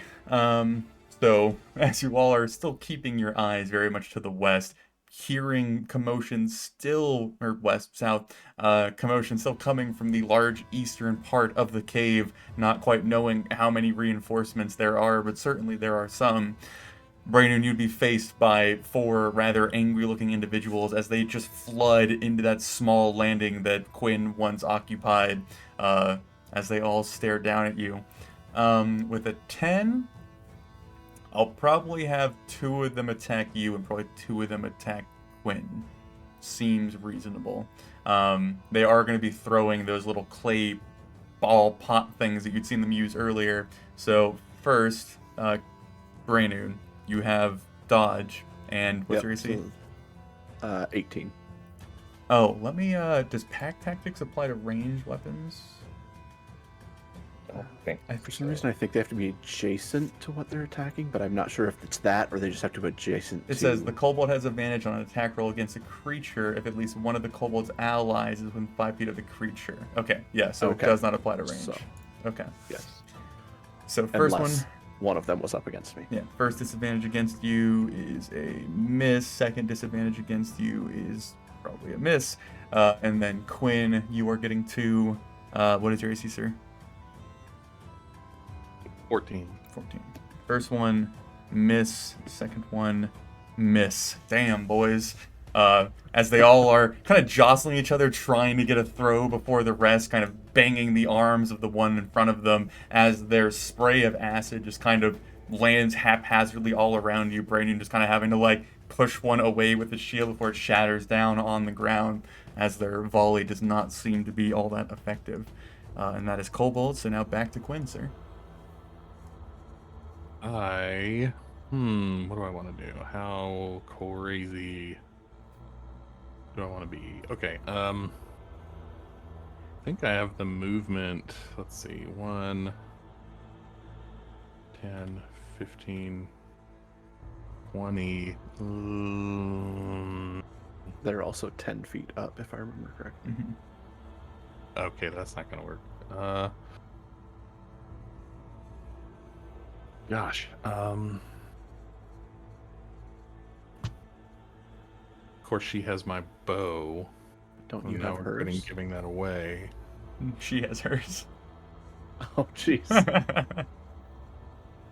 She's not even using the bow I gave her? No, she's using yours, but she has her father's She still just also across has her chest, yeah. father's. Oh! Great! No, it's mine! I'm gonna start. It's probably gonna take my whole turn. I think I'm going to try to get the big bow off of her. Okay. Yeah, I'll probably say it's your action this turn, and then it will probably be her free item action on her turn to pass it over to you. So you will have it in your hand at the end of her turn. Okay. And let me double check one more thing here. Dash, disengage, or hide. Yeah, okay. That's all. Okay. So yeah, Quinn, as you step over to Ava, who is now like almost crammed into the corner of the cave, you like kind of look down at her, and she goes to like raise the short bow up, expecting you want it back. And this like the slightest glance and indication that you are looking at her other bow, she like, and then starts quickly trying to get that up and over her shoulder. And that will be that. Brainuna. I am going to drop my warhammer, draw a hand axe, throw it at one of the just the kobold in front. I will probably give them half cover for the elevation, if that makes you fine. change your mind. Okay. I just rolled a natural 20, so Cover is so much fun, guys. Cover for your maps is so much fun. it's a 25 to hit. All right. And 1d6 plus 3, so that is 6 damage. And then With as the my crit? bonus action. Oh yeah, hold on. Okay, That yeah. is It's a lot. 12 damage. Okay. With the crit, and then with my bonus action, I will summon my warhammer back into my hand. All right. Because it was a natural 20, do you want to flavor that in any particular way, sir? Just given the upward trajectory of the throw, I'm imagining like he was still recovering from throwing, and so it just catches him underneath the chin and actually lifts him up off the ground, kind of sailing over the one that was behind him. Mm-hmm. It's gonna Almost be being pain like to get that. clotheslined. You just Yeah, see his yeah, head pretty snap much. back and then just fly off into the darkness. Yep. It's gonna be a pain to get that hand axe back, but They grow on trees. All right. Brainoon, as you land your decisive blow, and then you hold it, like, almost in a singular smooth action, you throw your axe, and as your arm is coming back, it comes back with your warhammer, as you're now armed with your weapon of choice. As you're feeling good about yourself, this kind of swell of victory kind of growing in your heart, you are still trying to be the wise, attentive dwarf, as that southern entrance is still on the edge of your perception. And just as that victory begins to flood your chest, the thundering of heavy footsteps grows louder and louder before you clearly see, this large, massive beast tumbling through this space. It does not have a lot of room to spare as it is dominating this passageway, and its 6 legs are propelling it rapidly forward, occasionally one of the legs kind of lifting up to actually push from the wall instead of the floor, as this almost kind of vicious, gibbering maw, not the actual gibbering mallard, is like falling off of this dragon's face. You can see the very distinct draconic look, but there are no wings or tail or flaming gout of fire from its mouth, as it more or less just appears to be this massive dog, hound, drake hybrid of a thing barreling down like a train, and as it rounds the corner and makes contact with all of you in that space, we will take our 10-minute break. So Thomas, as you nail your second target and you watch it fall, and then Brainu nails another one, this platform very quickly becoming the Kobold Death platform, you would be able to witness from your kind of back position this thundering amount of dragon-covered mass just barreling down the hallway, the majority of its head and mouth kind of almost like the pointed shovel, or whatever they call it, the cow breaker of the train. What is that called? There's a term for it. I can't come up with anything but cow breaker now. Is it a plow? I think they call it a cow catcher, but There we go. It's, this is the cow breaker. that's the upgraded model. Yep. This Sunday, come witness the cow breaker live. But okay, yes, that would be what you see as you stare down the southern passage, and we come to your turn, sir. As I see that thing, it's probably the most horrific thing I've ever encountered in my life. That's a fair assumption, unless Sven brings home some questionable partners. Yeah. Close second place, but still, this is probably number one. So all I can think of is I don't want that thing any closer to me any faster than is absolutely necessary. And I concentrate on the web spell and cast it just beginning. Let's see here. You guys can see what I'm drawing, right? Yep. Mm-hmm. Okay. So it's a 20-foot cube. So I kind of want to do Across a that cube. area? Okay. Yeah. Let me go ahead. I will mark it clearly. We'll do white. So roughly there. Yeah. And I'm pretty much assuming that Quinn is and Brainu know what they're doing, but I'll tell Ava that you should come get cover with me, and I will run this way. I have no idea what's about to come out of that thing's mouth. So Webb, what does it do to tokens currently in it when you cast it? You see that? Oh, sorry. Hold on. I It, didn't pull it up. did the save. I don't think it actually did the. Here, let me see. Each- Was it a DC 15 Dex check? Dex save? Yeah, so, all right, so each creature that starts its turn in the webs or enters them during combat or during its turn must make a Dex saving throw, and that would be a 15. On failed save, creature is restrained as long as it remains in the webs or until it breaks free. A creature restrained by the webs can use its action to make a strength check against your save DC. Mhm. If it succeeds, it's no longer restrained. Okay. So the first one failed and is restrained, and the second one is fine. Okay. And then the creature would have that same check when it steps into that zone. That's true. Okay. Alrighty. Sven.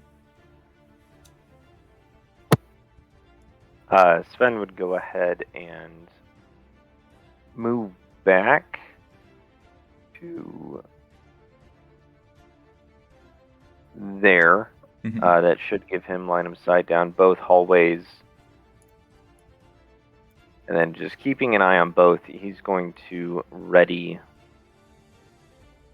a frostbolt.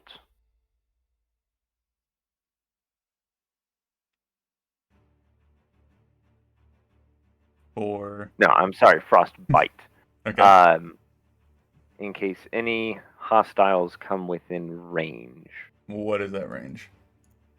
60 feet. That aren't currently in range. That's yeah. You technically have 2 kobolds within Yeah. 60 feet of you. Oh, that's 55. Okay. No, I'm mismeasured.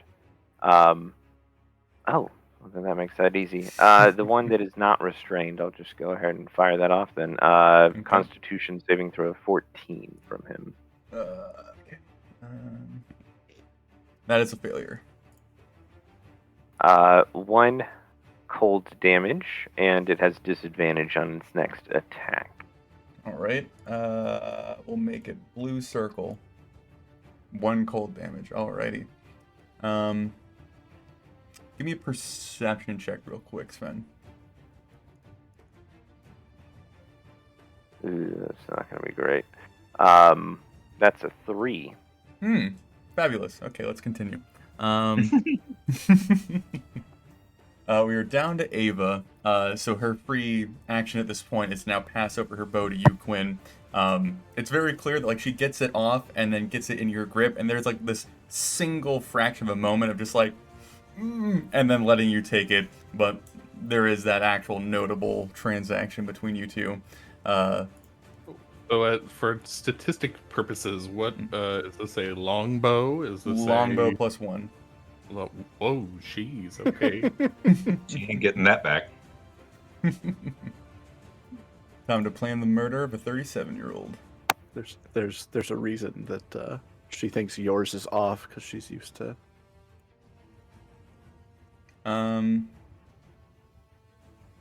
Okay. She wants the big one, but it makes more sense for her to not be a fucking idiot. She's gonna shoot the one that Sven just damaged. You beautiful girl, thank you. Sven, as you watch your magical essence traveling down to the Thomas, we talked about your web spell before. Do you want to describe that any particular way? It's just, it's almost like, I guess, it's not like it's like a Spider-Man web that just goes. It's more like gentle falling webs just kind of float down and start coating the surface and coalesce. So one is like currently trying to like peel these things off, almost like manifesting as one is taken away. The second one is just kind of like brute forcing his way, standing tall as like the bits of the web are just kind of like falling over his face, and now there's this icicle kind of chill accumulating beneath his chin, kind of sinking into his chest that he's trying to ignore before an arrow sails through his head and he just slumps over, and then is slowly enveloped by the web continuing. That would be him. Ava, now we're back down to Kobold Boys. Man, oh, you made such a choke point with that fucking web. I need you guys to be stupider, honestly. We'll work on that. Alright.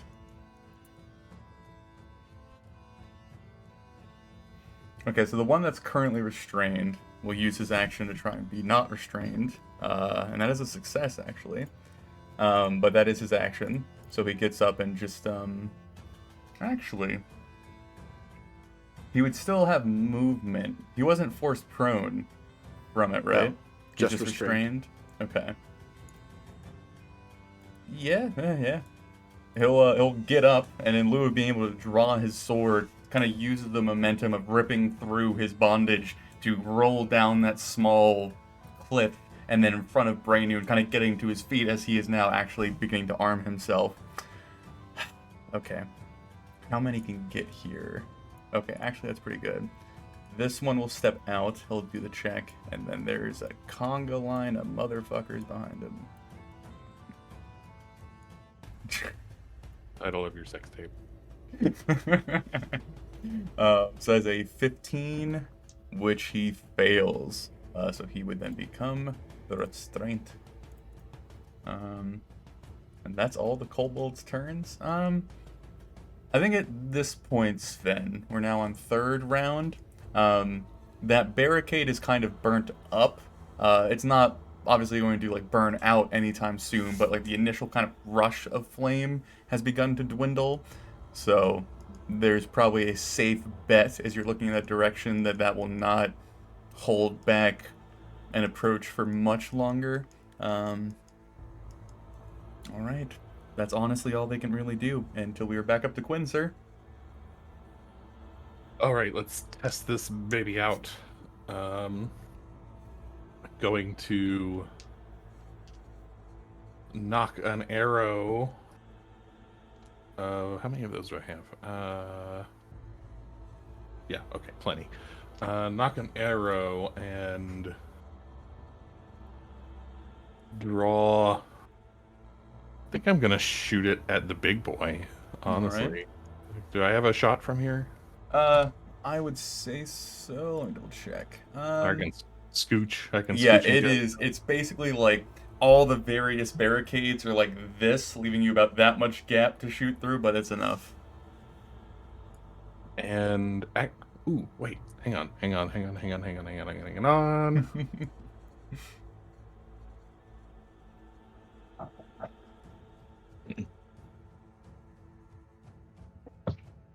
Okay.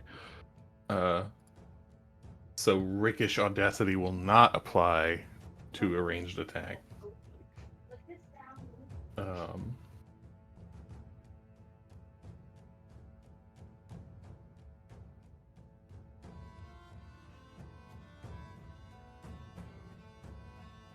So that's going to be a 23 I think that hits. That would hit.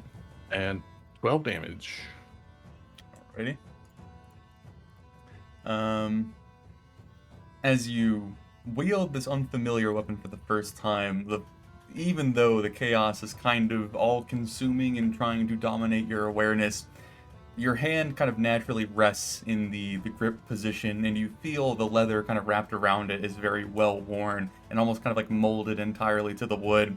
And it's this beautifully consistent draw of weight as you pull the string back, and the somewhat elegant and maintained implement, though it seems mundane as far as you would assume a magical item might be, pulls back to the point where you can feel this comfortable dead space of being able to aim and precisely narrow in your target before you let the arrow fly, you watching it sail through the various rocks or jutouts that might impede your shot before it streaks through the air and then lands in the beast. It does strike and deal damage, but the beast does not seem entirely concerned by it, as it is just a small splinter in the massive figure of this animal.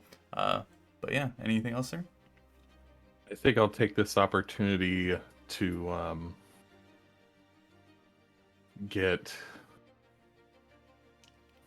some cover from the kobolds in case they throw any more of that crap. Okay. And that is it. Alrighty, we are to you, Braynoon. So, for my action, I'm going to attack the kobold in front of me, Mhm. and that is a dirty 20 to hit That hits. for 11 damage. That would do him. And I will action surge, pointing the kobold blood-covered axe at the dragon, and channeling my inner Gandalf in Dwarven, shout something along the lines of, "You come no further," and cast Cause Fear on the creature. Okay. DC 13 Wisdom save. Ooh, natural 20. That is a success. That'll end my turn. Alrighty. Yes, as you are almost kind of unbothered by the smaller creature in front of you, just kind of disposing of him as a piece of trash, the larger focus in front of you witnesses your attempt to impede it, but basically shrugs it off with absolutely no worry or concern, kind of moving into its posture as you are left to stand in this passage alone compared to this larger imminent threat. Is web difficult terrain, or is it just imposed a check? I think it's just the check, right? They think are it was difficult just- terrain. It No, is? webs, they're difficult terrain and lightly obscure their area. Okay, and then the DC was 15 for that? Mm-hmm. Alright. I know Who's it's rolling it? the Drake. He's not familiar with webs because they're generally the kobolds do a good job of cleaning up and not allowing those to build up. So he really doesn't know how to handle it. He probably can only muster up a 3 for his roll. So we're in a strange place right now. It has a Where did you- legendary resistance. And as far as I understand, it could use that to overpower the portent. Because the way legendary resistances work is it rolls, and if it fails, it can choose to succeed. So if portent is replacing its dice roll, it could then use legendary resistance to push past that. As far as I understand, it makes sense in my mind. Okay, well, Will he burn it? well, how meta is he? I don't. So, failing is just restraint, and then the next turn it uses its action to break free. Break out. To make a Okay. strength check to break out, yes. I think it will burn its legendary resistance here and force a success. So that would be your portent, but then it would out-portent your portent, and it would get to there. Actually, no, I think we'd get to... Let me double-check that because of the difficult terrain. It would be there. Okay. So it's still in it. Yeah. And it's entering, not start of turn. What's the condition for it? It is Starting both. a turn. Start of turn, and if they enter it on their turn. Okay. So at the start of its next turn, it will make another save. Alrighty.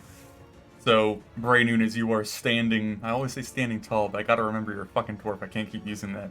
As you are standing firm at the front of the line of your companions who are watching this thing barreling down, there is this strange, almost like glitch in its step as it goes to plant its feet in the cobwebs. You can see like a moment of its foot kind of scuttering across the floor, its purchase not quite really digging in as much as it is assumed it might, and as it looks like it almost might slide, all of its legs kind of shooting out in every direction to slam its belly down on the ground.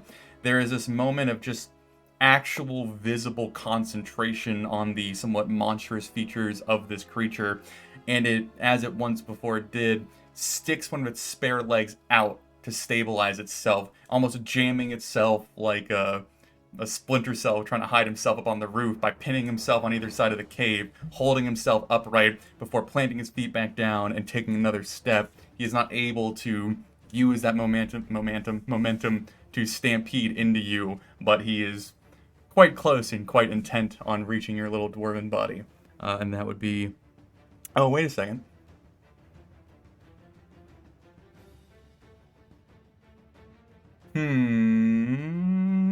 One moment. It's gonna dash 5 feet. I forgot I had an action. I was like, he's out of range. And I was like, oh, he'll dash. So he cannot hit you, but he does get to you. I guess probably. There's a good spot for him. But all right, that would be its turn. Down to Thomas.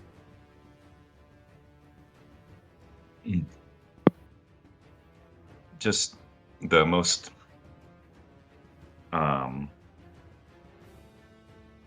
what was I thinking? The most incongruous thought I have is of this thing laughing, so I'd very much like to see that. So I cast Tasha's Hideous Laughter on him. Okay. And that is a wisdom save of 15. So dodge this, mofo. You're gonna. That is a failure. Oh. Yeah. What was your portent? Oh. No, I just was talking shit. Okay. I will also point out that those are both concentration spells, which means web falls. That's fine. Web outlisted its usefulness once it passed it. I'm gonna get rid of that. Oh shit, that's not what I meant to do. Let me just get rid of your light. Oh, come on. It won't let me select the freaking stupid thing. The web is no longer there. Yep. But, yeah, so Hideous Laughter would occur. What, again, are the consequences of that? Falls prone. So it perceives everything as hilariously funny and falls into fits of laughter. And it falls prone, becoming incapacitated and unable to stand up for the duration. Now it is smarter than a 4 intelligence, right? Yes. Okay. And at the end of each of its turns, and each time it takes damage, the target can make another wisdom saving throw. The target has advantage on the saving throw if it's triggered by damage. Okay. On a success, the spell ends. Alrighty. So Thomas, as you were watching this thing barreling down on Braynoon, his frame looking smaller and smaller and smaller as this imposing creature gets directly in his face, you lash out with your magical influence, kind of digging into the mind of this creature, and as you feel a small amount of pushback from the age of whatever this thing is, there is this almost kind of second layer of guiding hands behind your motions. You feel the connection to this beast not only being between you and it, but between you, it, and some other higher power. The first thing that comes to mind is potentially the thread kind of weaving through you and then past the beast, but it's more of a manifestation of your mind to try and explain the strange sensation that you feel. But the ultimate conclusion of this strange union between you and the beyond is this beast slamming to the ground, the previous weak footwork kind of returning, as there's this loud thundering thud as Braynoon in the floor actually beneath you begins to shake and shudder, much like it had when some other creature, or potentially the same creature, had passed beneath you previously. And laughter is probably not the correct term for what comes out of its mouth, The actual jaw of this creature is mismatched with the top snout. It almost has this underbite or this lengthy chin that proceeds about a foot or longer, where its teeth should meet.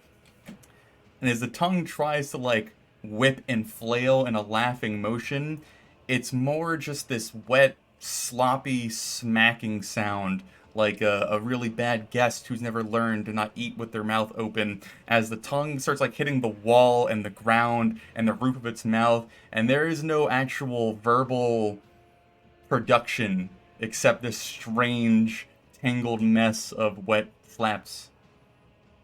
And that would be it. Anything else for your turn? Yeah, I moved back a couple of feet to get a little further concealed, and I look over at Sparkles and realize he's probably not necessary here right now, and he comes out. All right. Down to Sven. Sven's going to go ahead and hold his wand at the ready, but sideways, because this is a very intense moment. And he will go ahead and prepare to cast the frostbite on the Drake if it attacks Braynoon. Okay. All right. Give me actually, Thomas, I forgot to ask you this. Give me a perception check real quick.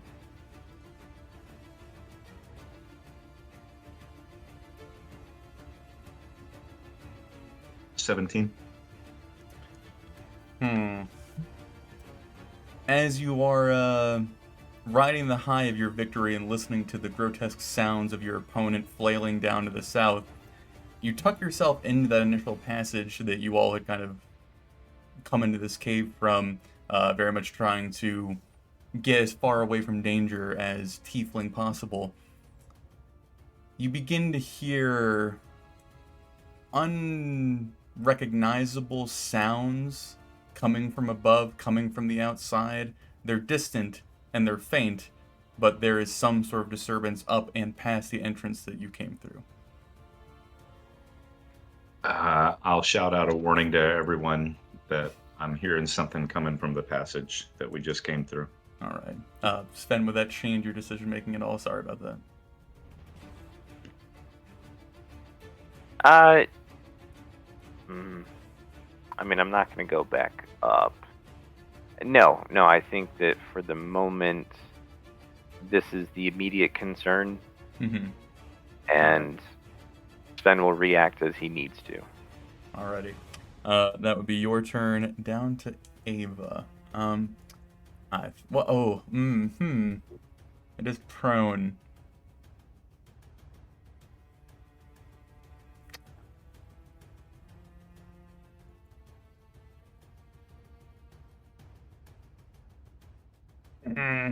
I hate children, dude. It's your NPC. She rolled a natural 20. Alrighty. Please don't disadvantage this. Okay, it actually does hit.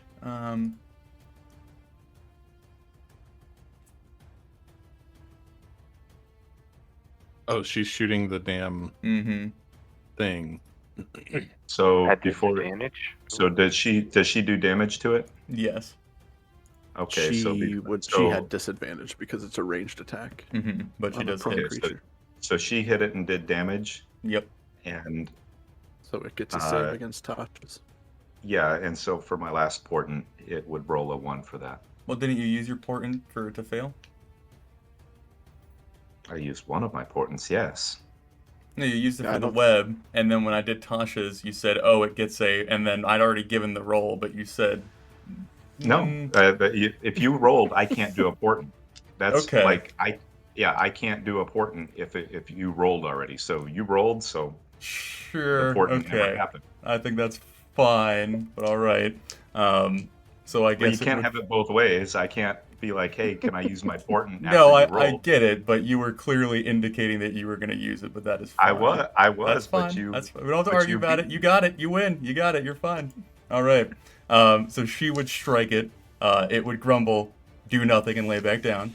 And we will go to kobolds. Okay. Should be noted that one isn't restrained any longer. Oh yeah, because the thing's not there. Thank you. Oh yeah, I don't have to worry about that anymore. Okay, let me see.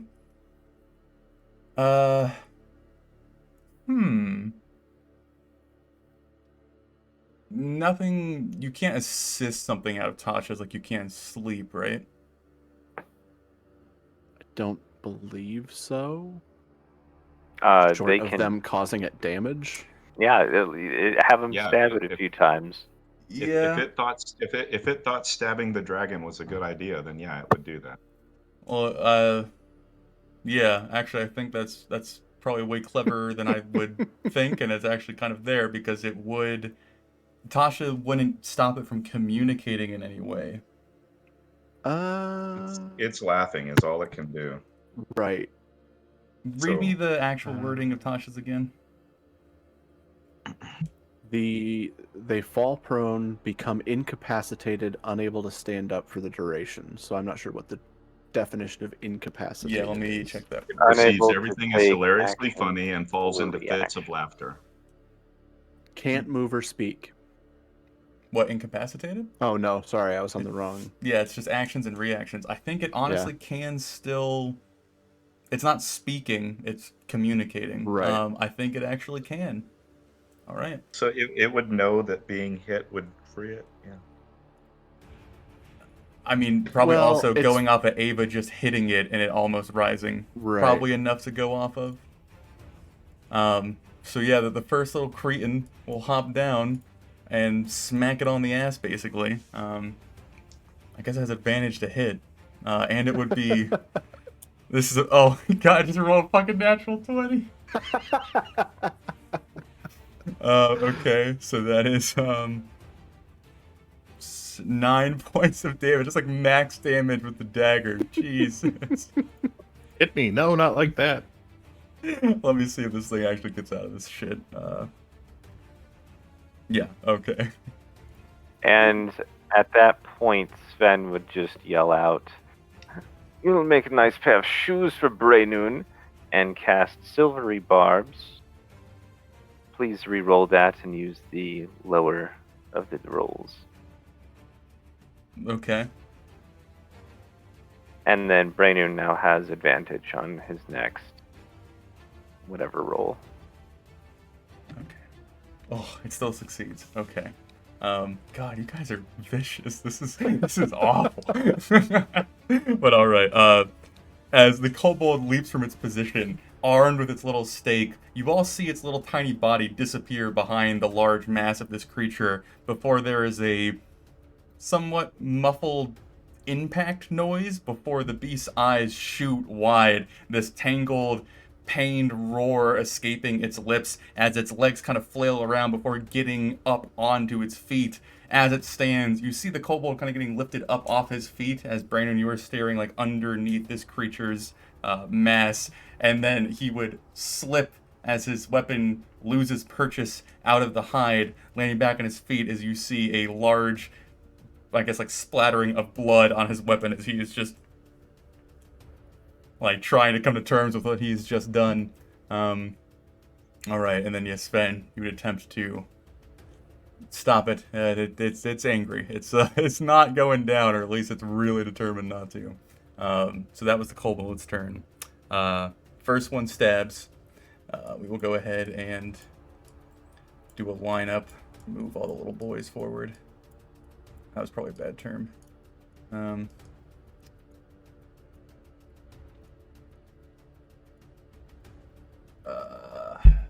I don't think they can. They can't see Thomas.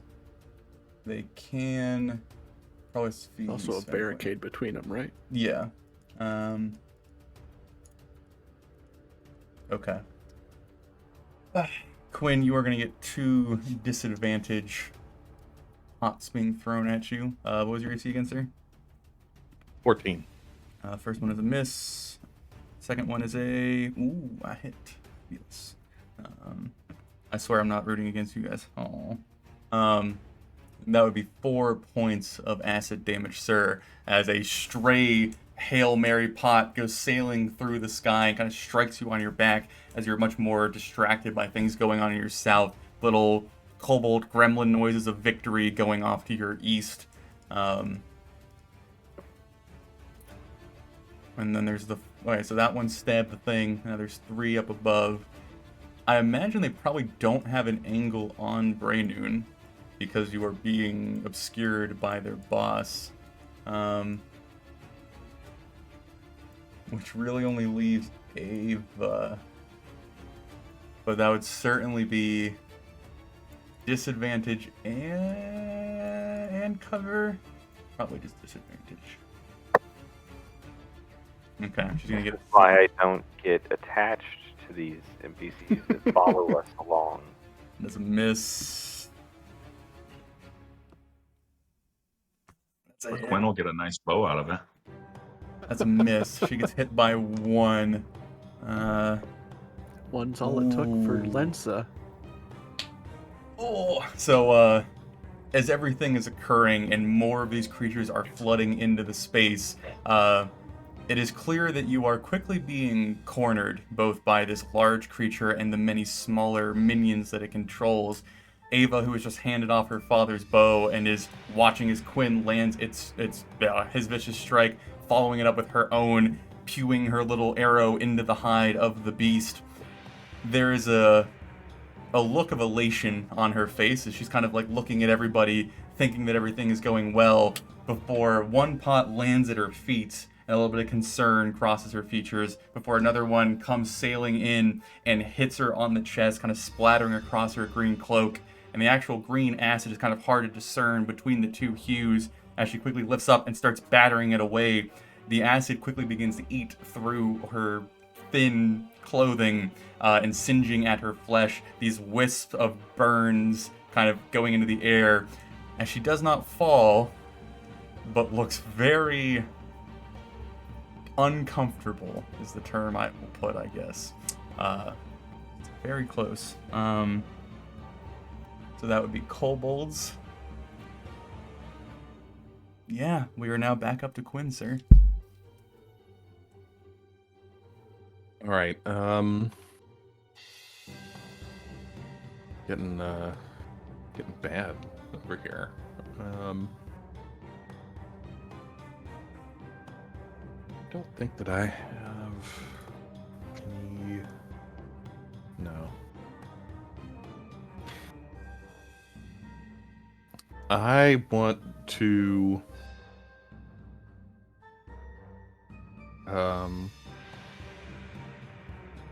since I also got hit by one, I would assume that I understand whether it is lingering. Is this lingering acid? Yeah, it's just an instant damage. There is no lingering. In that case, I want to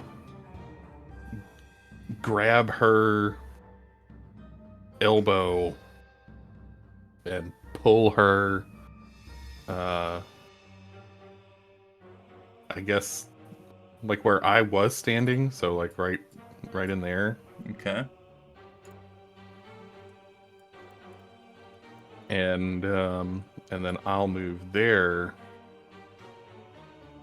and I'll peek, take a shot at the nearest kobold, and then duck back. Alrighty. And I'm shooting at I'm down this hallway now. Mm-hmm. So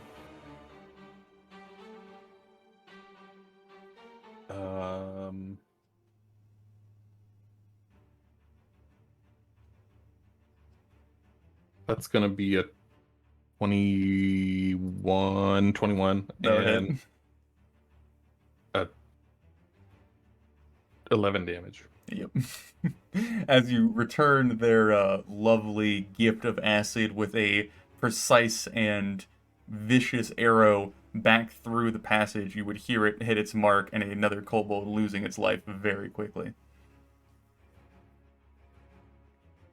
And that'll be it. Alrighty. Brandon. Confirming state of things. Is it still prone or is... Yes, it would be because it hasn't had its turn yet. Okay. It's just done with the laughter. So Gotcha. yes. Perfect. That's what I wanted to know. First orders. So I shout out behind me. Secure a way back out of here. Thomas, keep that twig at the ready. And then I am going to make an attack on this thing. Mm-hmm. It's prone, so I have advantage. Not bad. Could have been better. That is a 18 to hit. That hits. For 11 damage with my Warhammer. Mm-hmm. I don't see any, like, doesn't seem to have resisted the damage in any way, shape, or form, or... Not in any sort of like mechanically meaningful way. Okay. Alright.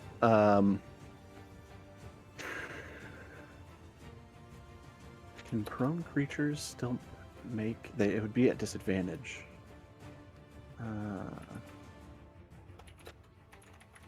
What, making their attack from the ground? Yeah. I'm just thinking from I'm pretty sure they do still get their reaction. Yes, it would if it's prone. But yeah, it would be disadvantage. I also don't want to let this thing get closer to everybody else, so... Like a stupid dwarf, I'll hold my ground. I haven't Like a taken any brave damage dwarf. yet, so... No, stupid dwarf. Alrighty.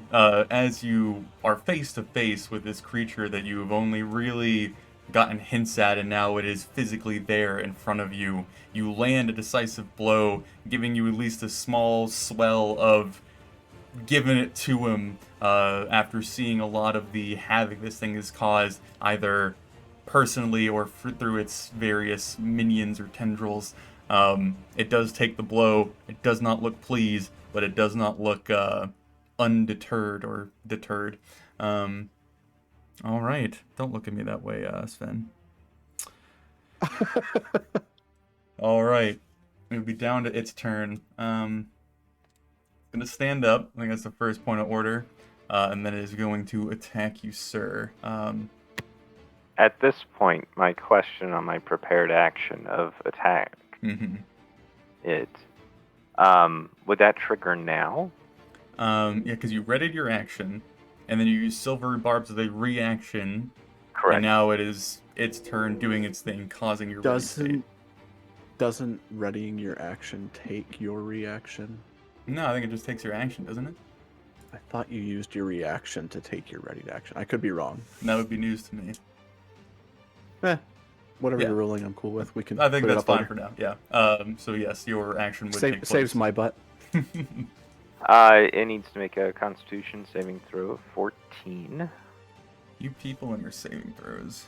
Oh, okay. Yeah, Yeah, that it's succeeds. Yeah.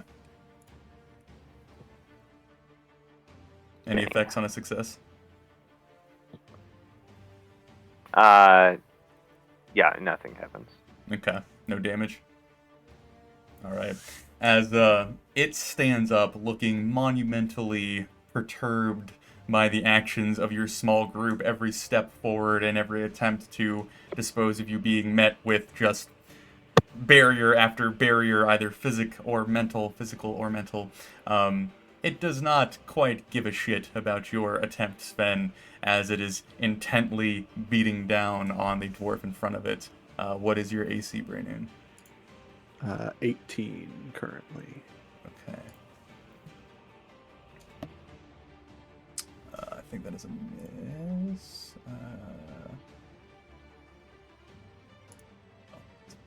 That is a hit. No. Oh, no. Oh, no. Yes. JC, I'm sorry, you are correct. I did use my reaction. I did not realize that. That's what I thought. We'll know better for next time. Okay, let me do this first one first. Oh, this, If it helps, as a reaction, I'll cast Shield, making my AC 23. is that for if there's 2 attacks? Is that for both or one? It is until the start of my next turn.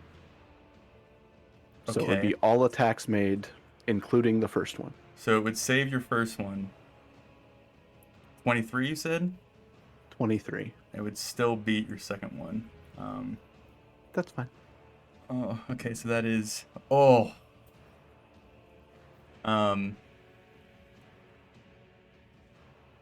Nothing else, it's still less damage that I'm taking. It is 13 points of damage, Oh, okay. which I think... Oh, that passes... That does not pass your injury threshold. Okay, that's good. No, it does not. Okay, give me a strength saving throw. That could have been so bad. 21. Okay. Bray Nunes, you are right in the razor's edge at this point. The beast barrels down over you, and as the first large bite tries to almost like scoop you up before squishing you in its mighty jaw, you lean on the very limited arcane abilities that you have at your disposal, but thankfully applying them in this very precise moment as you slither out of its grasp, avoiding this rather horrible crunch that you were going to be subjected to. It lets out this kind of aggressive guttural snort, a hot blast of air coming out of its nose before it tries again, this time scooping up your feet and pinning the top of your head against the roof of its mouth as you are very much recreating that scene of someone holding the jaws of death open for dear life, as there is this incredibly strong force pressing down on you, your stout dwarven physique serving to keep you upright as the knots in your spine from sleeping on the ground are all popped like the worst chiropractor in the world. Eventually, as you are sitting there, gritting your teeth, you are just trying to not get squished as you get enough of a moment of relief to throw yourself out of the mouth and land back down on the ground, though you can see that your hands are bloodied from having to grab the teeth, your feet are strained, and probably a twisted ankle is plaguing you as you are damaged, but thankfully not dragon food, so good stuff. That would be its turn. Thomas. So, let's see. Shit my I- pants. I I'll always have dash at least back one, this way. have one character on backup. All right. And Oh, sorry, I don't want to interrupt you, Thomas. Give me a perception check real quick. natural 20. As you are beginning to step out of the passageway you are now kind of occupying, that noise that you heard accumulating to the north is quickly becoming more and more clear to you. And as it is getting closer and easier to discern, you can very quickly make the connection that other kobolds are accumulating out and around the passageway that you've used to enter the cave. We're surrounded. The kobolds are in the passageway we came through. I don't think we'll be returning there. I'll look at the situation developing in front of me, and I will cast web again, one space up from where it previously was. Okay. Give me a moment, because Roll20 doesn't like me selecting this, so I'm gonna yeet. Grab that. Let me move this, please. No, okay, we're gonna delete it. Move the map back. There. And you said you're gonna put it one above where it was? Yeah. Here, So I'll show back you. half of it, and So about wherever, right? So Between these two there. lines, yeah. Oh, I'm an idiot. So the last one was covering all the kobolds, so Mhm. yeah. That's a good little enough. bigger than it should be, but oh, yeah, good enough. All right.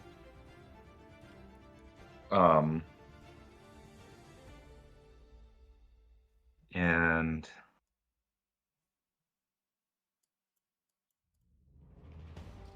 that's Yeah, that's it. Excellent. And so I guess they have to roll. Yeah. I accidentally moved the map at some point. Didn't realize it. So for Yeah. each token, it's like one off. That's fine. So those two have to. Oh, and the beast does as And the well. drip. Okay. Yeah. Yeah. Was it Dex 15? You said. Yes. Okay. First one is. Oh, excuse me. Big boy. Ooh, succeeds. Okay. And then Kobold boys. That is a failure. And that is a failure. Alrighty. So you and you would be restrained. Alrighty.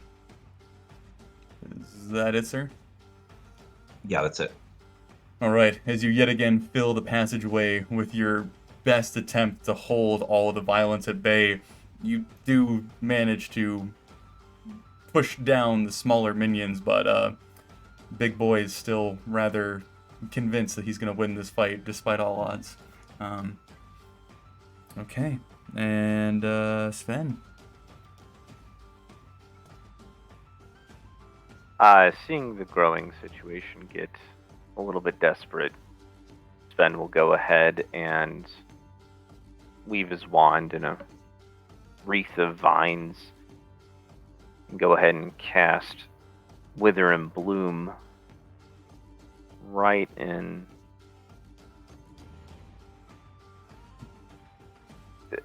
There we go. That Okay. 10 foot. Everything needs to make a Constitution saving throw of 14. Alright, let's start with the restrained guys. Failure. Failure. Okay, the two south of them. Failure. Failure. Okay, then Big Boy. You said it was Con 14? Yes. Oh, success. Alright, so what happens to the Kobold boys? The failures take 4 points of necrotic damage as the twisting black vines scratch at them. Big Boy takes 2 points. Ready? Funnily enough, I suppose, that is enough to bloody it. As the kobolds behind him are consumed with these black tendrils of your creation, you see the smaller creatures not faring quite well, but still alive as they are battling back your magic summoning. The larger creature, who is very fixated on making Braynoon his next lunch or dinner, depending on how long this combat goes, the tendrils begin to grab its multiple legs, trying to lash and pull and yank its way off of its feet yet again. It doesn't succumb to the strength of your spell, but there are these thick black lines across its already kind of dark scales, indicating this weird, festering energy kind of digging underneath its flesh as it does enough damage to make the dragon Drake look moderately concerned for the first time since this interaction has occurred. That's all you got, sir? Yes. All right.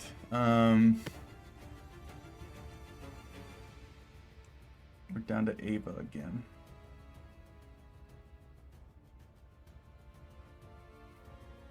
I imagine she's just gonna shoot the big one.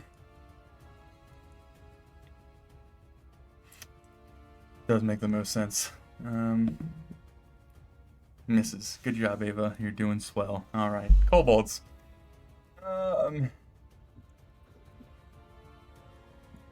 There. Again. Yep. What is your AC, Sven?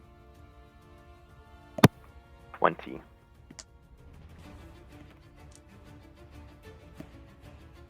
All miss horribly. All right, good for them.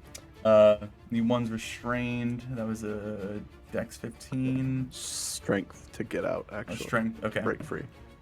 First one does. Second one does not. And then there's 3 guys behind. They cannot see Ava around the corner. I think I'll give you half cover because they are elevated, throwing down at you over their boss. Okay. I'm also currently still at a AC 23, so. So you're now at an AC 25. Sure. Can they even hit that? Do they have a +5 to hit? They cannot hit that. Okay. So they will. Can they hit their boss? Actually. Yeah, that worked out well for the one before. It's Dex 15 for entering the cobwebs. Yes. Yeah. Ooh, okay. He'll go through. And so that's what? And a difficult 10, terrain. Yeah, 10, 20, 30 to get there. Do they Okay. have a 30 move? Yep. How am I stuck with a 25? Fucking dwarves, man. Okay. Their legs are shorter than mine. This one would fail getting to there. I guess that would just allow more to move. So yeah, you will get stabbed, but you are at 23 currently, right? Yes. So this man would have to roll real goddamn high, though he does have pack tactics. It's a miss. Missed by 1. Alrighty. Miss is a miss. Oh yeah, shit. Yes, Kobold's turn. Give me 1 moment. This is messy. Isn't combat supposed to be like easy or something? I mean, it is on our end. Hey, You Sven, guys- one of us needs to get Fireball, I'm guessing. It may be a dangerous idea in a cavern system, but that works in our favor. So I guess, Quinn, you are the one who actually has line of sight on this. I'm losing my voice now. Fabulous. As all the commotion is going on, more pots are being hurled. The large beast is trying to chew on Braynoon. Ava is frantically missing like an absolute child. Off to your north, you hear this scuttering, and you are somewhat aware from Thomas's warning that the kobolds have now gotten into the passageway you used to enter and are forcing their way forward onto your flank, I suppose, if you guys even have a front or a flank at this point. And we're now to your turn, sir.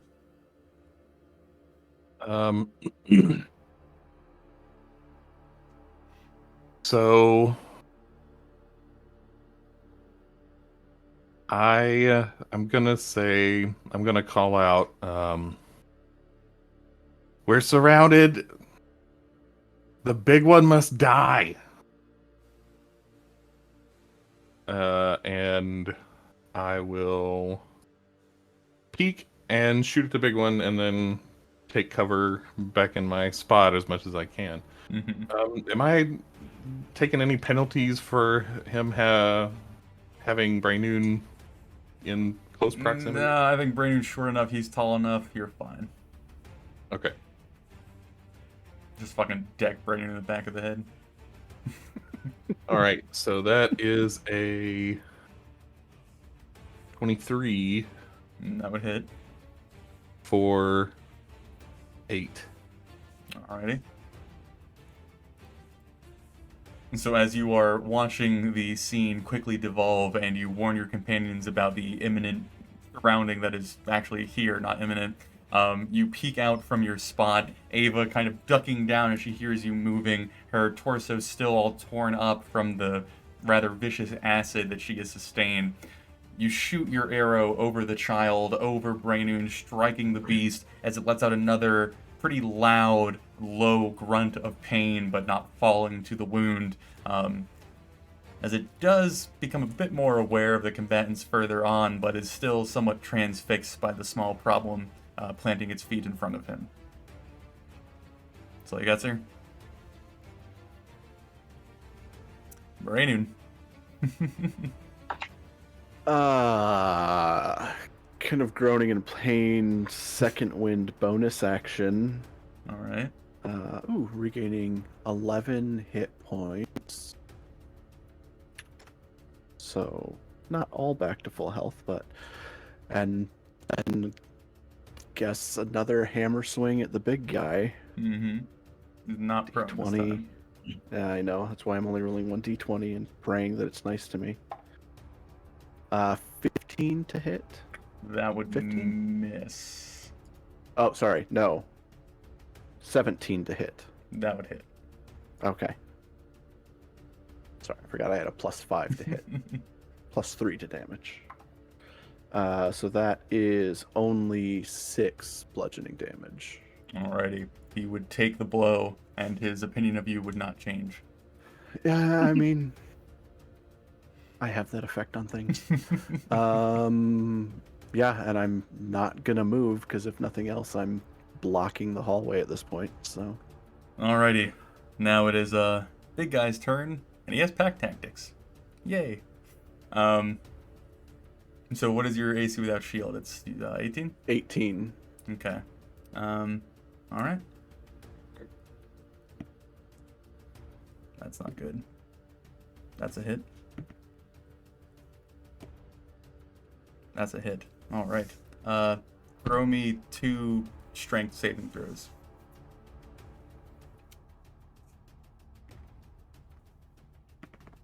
A 17 and an 18.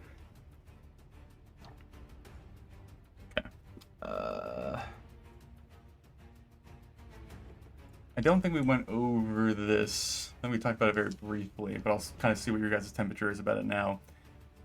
A multi-attack that is one action. Do we want to qualify that as a pool to potentially do the injury threshold, or do we want each attack to have to cross the injury threshold? I am just 'cause more of it- a fan of it being a single attack. Okay. Yeah, I would be If too, it's just off because. one attack roll, then Mhm. sure, but with multiple. Okay. Yeah. Yes. Not just because it directly benefits me right now, but Right. Yeah, I imagine that was the answer, but I wanted to clarify before saying one way Yep. or the other. You would take 17 points of damage, the first one being 9, the second one being 8. All piercing, if that matters. I don't think it does. It yet again gets you in its mouth, tries to squish you in its mighty jaws as you are either just brute force refusing to die or being small enough to slip away from its grasp. It is very much like a dog trying to pick up an object that is just not quite easily put in its mouth as it keeps dropping it, almost trying to paw it and getting it back in, causing you a severe amount of pain, but not quite getting you in its clutches. Good lord, sir, you really are holding out against this thing. But yeah, do what I can. that would be its turn, because it just cannot get past this fucking dwarf, dude. I mean, I'm kind of out of options at this point, but I'm doing what I can. We're now back down to Thomas, sir. Fucking hallway of death here, Jesus. Thomas is very conflicted on whether or not to do damage or control. Just like my mother. But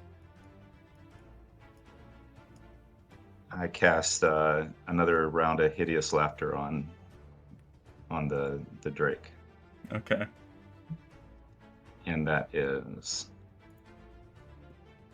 Wisdom of 15 DC. Succeeds. Is there any effect on a success? Probably not. No, Mm. this thing's got It better doesn't, even, stats. it doesn't have a bonus to wisdom either. Yeah. Oh. Wait, I'm sorry, I had forgotten. Small thing.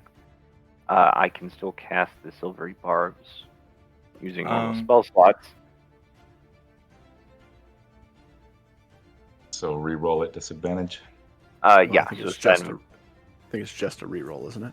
Just a yeah, reroll. it's just a reroll. Use Quick- the lower. Before I do that, quick point of clarification. Tasha's is concentration, so you're dropping your web again? Yep. All right. It's now not there because I cannot delete such things. All right, so reroll, and it's 15 wisdom? Yep. Shit, it succeeds. I tried. I will give Braynoon advantage on his next attack, saving throw, or ability check. Okay. And Once again, calling out, "You'll be wonderful boots for Braynoon afterwards."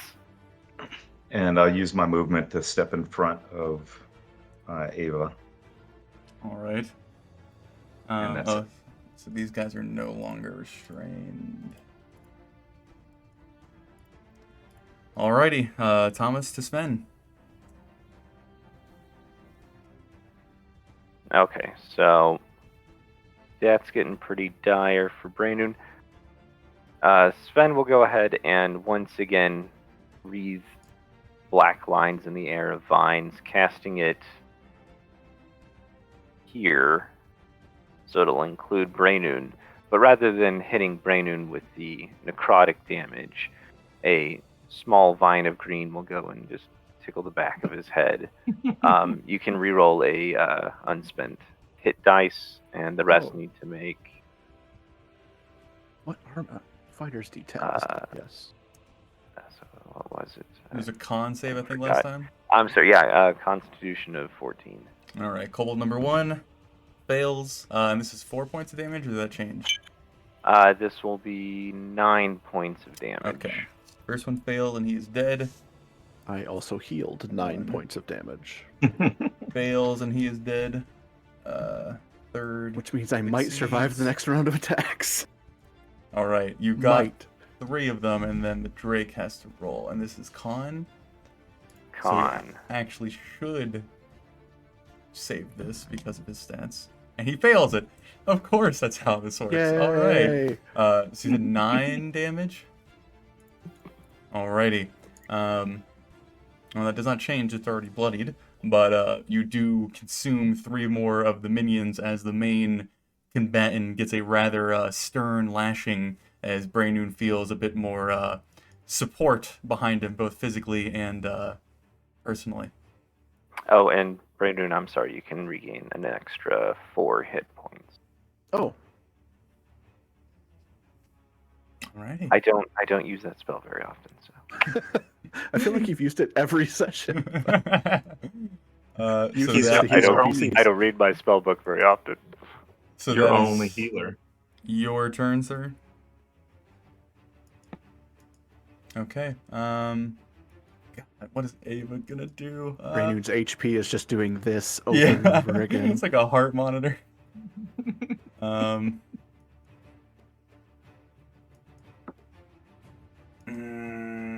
I think she's gonna do that and shoot at the big man. Oh yes. Fuck. All right. I don't know what yes and fuck means for you, though. Is Okay. that good for Thomas, as you You like stride in front of Ava, she does this almost kind of pitiful limp out from behind you as her body is seeming to be in a rather sorry state, but she throws up Quinn's bow, pulls it back as the actual muscles across her chest seem to be struggling to do the maneuver, for she lets loose the arrow. It is not the best of shots as it grazes past the Drake's head. It does damage it, but not well, before she hides behind you yet again rather pitifully. And that's her turn. So now we're to kobolds. One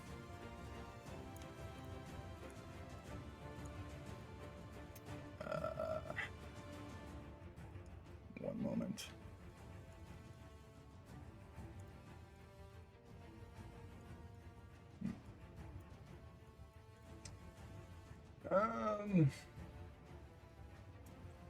And the cobweb's no longer there. So, there, Glad we There. took the bronze contract. there. Right? That wasn't going to have a dragon. It's not a dragon. If I make it back, I may have choice words for Ayla. All right. This point So- is a very large if.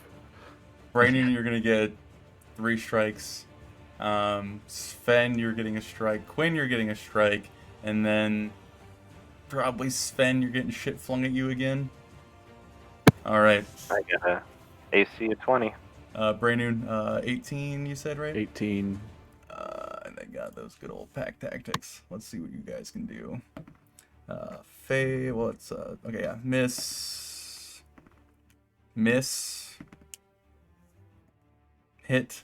One of them sticks you in the ribs for a whopping 5 points of damage. I want the ones in the back to throw shit in this mess. You previously ruled I had like cover or something, so that would Yeah, increase but my AC I'm to 20. debating throwing things at Thomas. That's also fair. Thomas, you're getting I one mean, pot not thrown for at Thomas, but you. It is a disadvantage, though. I got a 15 AC right now. That is a miss. All right. Okay, Sven, let's see if you get stuck. Holy shit. Actually hits. Can I get the damages in order? Well, you just got, this is the one melee attack against you, and it is 7 points of piercing damage. Is that enough? Oh, that's not enough. It was almost a fucking injury threshold. But you would take 7. Quinn, what is your AC right now, sir? 14. 14. But I am, depending on where it's coming from, I am trying to take cover in the. That's the one just north of you. right behind you. Yeah. He does hit for 7 points of damage. Jesus. And then, yes, Sven, you're gonna get 2 things hurled at you, but I'll give you half cover because there's a kobold sticking you in the dick. Ow. That's a miss. And oh my 7 god. damage it better have been. Wow, I just rolled a 1, a 3, a 5, and a 1. Okay. Keep that up. I think that's all of them. 2 come racing. I'm not gonna thematically explain this way too fucking much. 2 of them come from behind, stab Sven, stab Quinn. Acid pots from the east, miss. 3 attack Braynoon, where 1 stabs Braynoon in the butt, where 1 throws a pot at Thomas and misses. All right, that would be their turn, and back up to Quinn.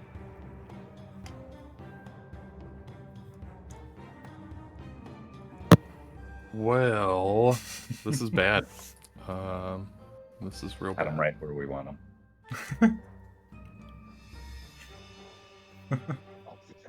I'm going to disengage with my cunning action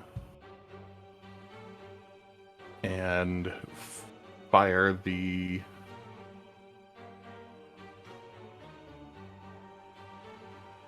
bow at the big boy. Okay. And anybody that looks at him can see he is battered.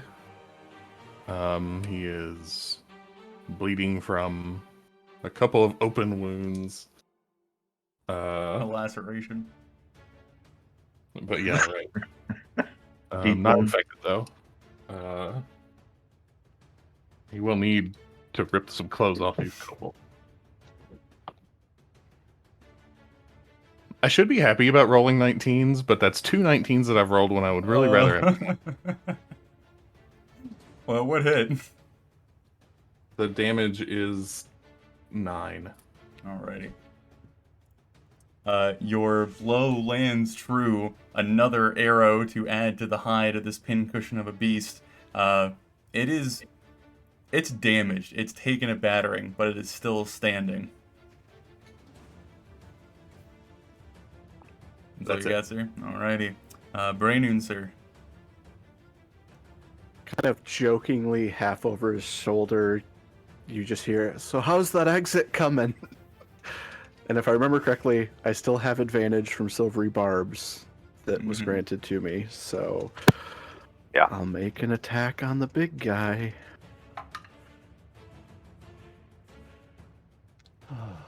And I roll a natural 20. Hey! Damage die, don't fail me, don't fail me, don't fail me, don't fail me.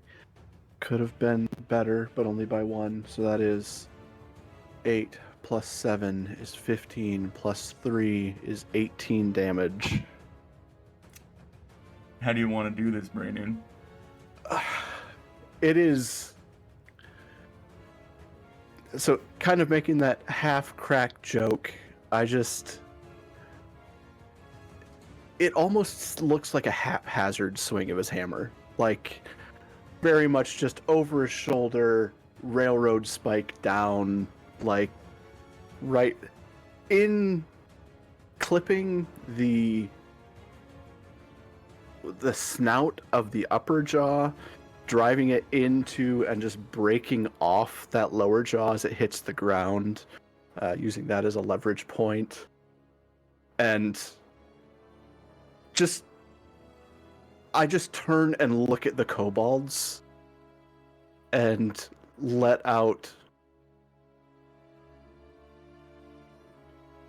it's not even half-hearted. He lets out a combative scream at all of them and just is arms open, bring it on type of moment. Go ahead and What roll have me you got? intimidation with advantage. That's a 19 on the die, so I think that's a 21. Alrighty.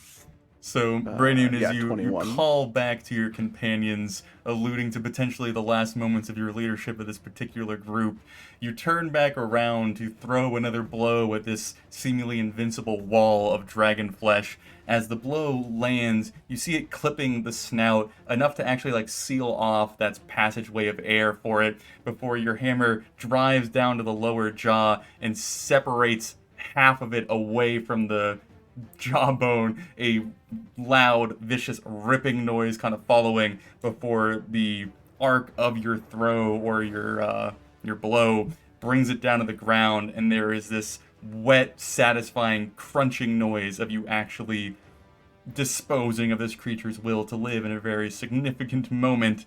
As its legs begin to wobble, its body tries to keep itself up. There is this moment of it looking as if it is going to try and lunge at you, even without its main point of attack. But as it goes to try and shift its weight forward, the combination of blows that the party has thrown it in, the lingering web still trying to cling to its feet, even though the area is dispersed, it slams into the ground, almost like kind of scooting about a foot or two behind you as you turn the kobolds off to your east and bellow at them with your dwarven baritone. I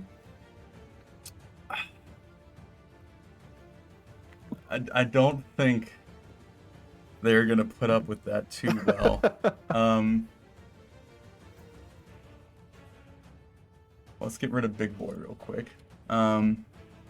You freed us, thank you. Allow us to escort you safely home. They work for us now. I think that all the ones in your immediate presence are going to flee.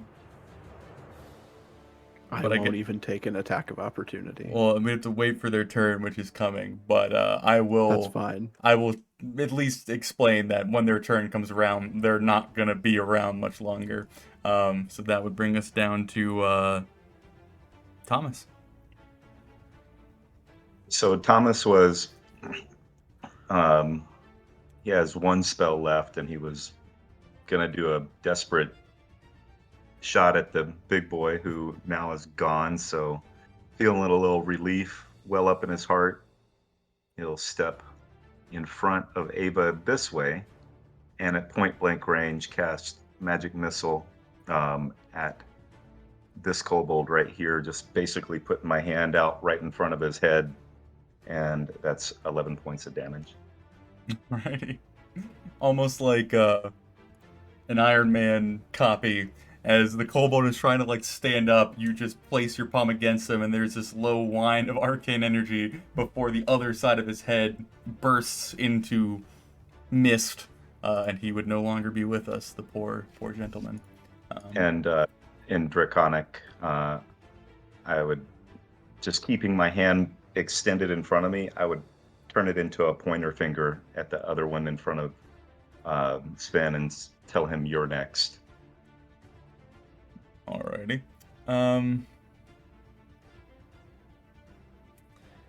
Yeah, okay, Sven, take your turn.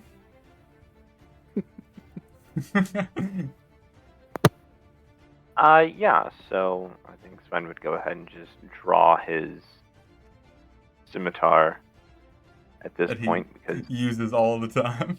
well, it's his signature weapon, of course. And go ahead and just try and take a swipe up at this one in front of him.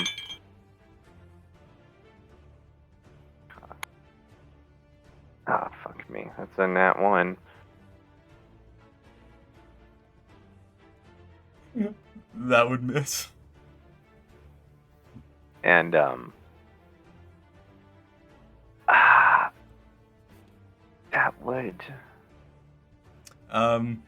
would be it for him.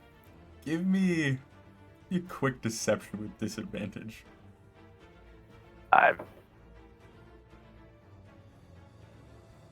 One of those I meant to do that moments. That's a 5. Okay. As Thomas neatly disposes of the first, threatening the second, you draw your blade and feel empowered by the turn of the tide of this combat.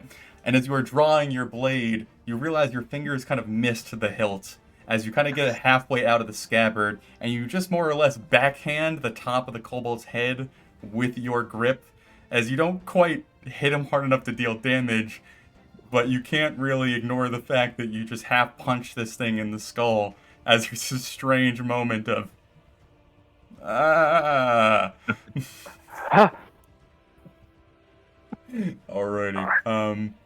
I think at this point we're gonna get into the monotony of chasing down fleeing foes. I will ask you as a group and individually, I suppose, if everyone begins to mad flee, what is your general reaction? Firebolt. I mean, I'm done, so I'm gonna let any of them that come within melee range get away from me. Okay. I ask Ava how she is,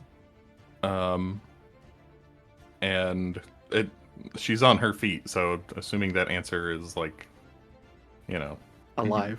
Okay, yeah, okay, alive. Then I just sit on the ground with my back against the wall of the cave with my 1 hit point. Oh my god. And just sort of take an assessment of myself. So, Thomas, you are murdering as many as you can? Yeah, but from a state, I'll move up to where I've got vision, but yeah, I'm not chasing anything. Sven, what are you doing after your blunder? Oh, Sven is made small by this moment. So he's just, fingers against his forehead, like, you've had so many lessons. I'll yell at him, Spin, snap out of it. Remember, it's what we talked about, fire and ice. And firebolt and frostbolt. So, I'll do this in chunks. As the north and eastern kobolds quickly learn of the bad odds that they are dealing with, they flee off to the east, the one in front of Sven, kind of like doing a quick, can I run? And then not getting a response, getting a step before Thomas blasts him into no more. I'll say you probably got another one as they're trying to flee up the pass, but the other one escaping. Quinn, as you go to check on Ava, she is just beginning to draw her bow back as the larger beast falls, clearly aiming her shot at the kobolds, kind of beginning to flank and surround Braynoon. But as the beast falls and Braynoon shouts them down, there's this moment of pause as you ask how she is, kind of giving you a quick glance to the side of her eye before just slowly adjusting her bow and releasing an arrow into the big one. And then, I'm alright. As she sees you profusely fucking bleeding, and then, kindred spirits is reaches out to try and help, but then realizes how injured she is as well, just kind of sitting down beside you to try and collect herself. And Braynoon, you would watch the small fan group that you've accumulated leave very, very efficiently. As soon as the last one is out of sight, I just fall to the ground, and I'm just like, nope. Not until then, but as soon as I don't see any more. Okay, let me clean up the map a little bit. And I'm gonna look over my shoulder at Ava and go, I think I won. I got it. It was still breathing. And I'll throw the broken off half of the jaw just towards her. Okay, I think that is it. Good Lord. Let's I'm guessing this isn't where you expected combat to take place, but Yeah, this one small corner in this large, vast map wasn't exactly where I thought everything was going to happen, but that is all right. Right noon. Bronze class.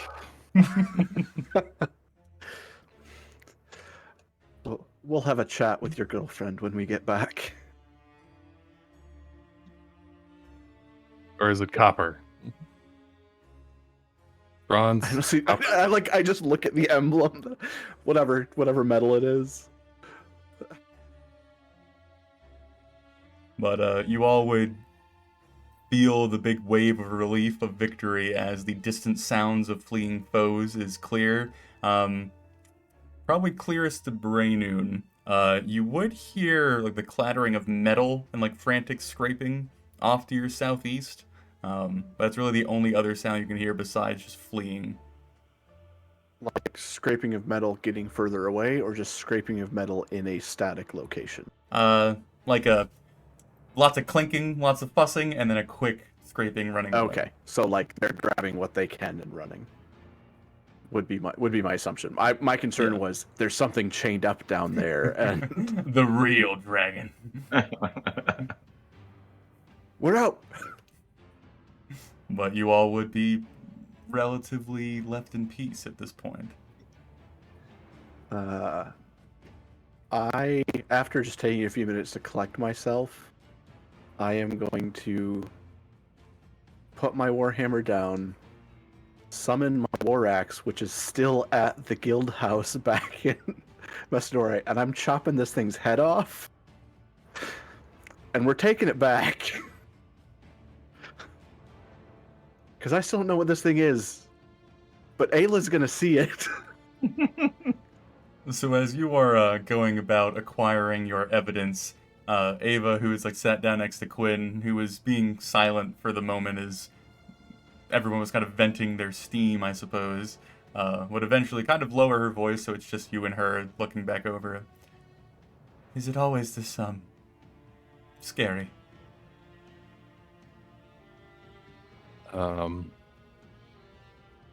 Since I have joined the Ember Boar, sometimes it's worse. I don't think I need this anymore. She goes to like lift her your short bow back up to you.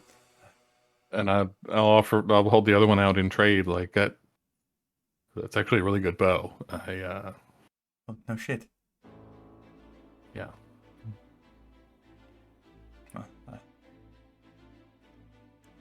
I guess, are we off to Macedora now? What is our, what do we do now? We'll see if there's anything good down here. After everything we went through. And yeah, we're gonna get the hell out of here. They probably do have some of my things. We gotta find those beans. Beans? That's what the kobold said. I can't understand them like you. Oh, right. No, his name was Bean, and he said they had beans. They have names? Well, names. Using the term very loosely, I think they just call themselves by whatever their favorite thing is.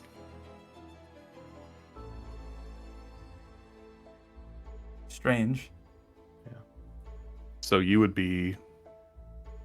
Kind of gives you a warning look.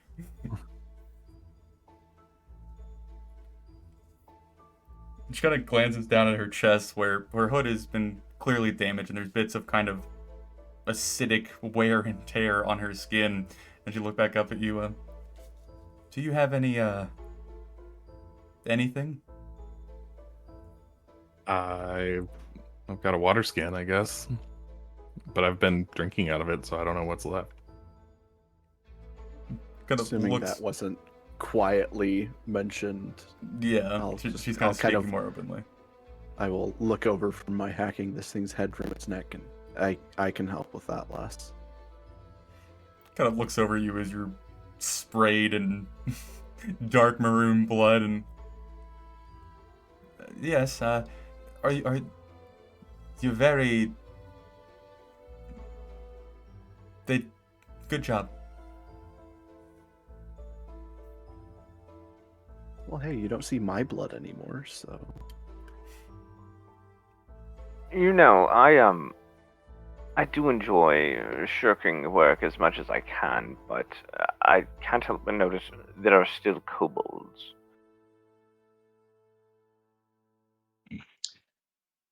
Well, then we'll just take the lead, won't we?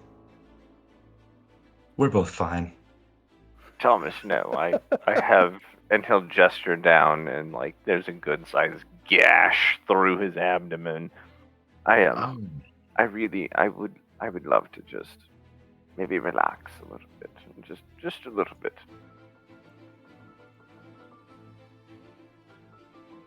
Tell you what, I'll let Mr. Sparkles take a look and see if anybody's there.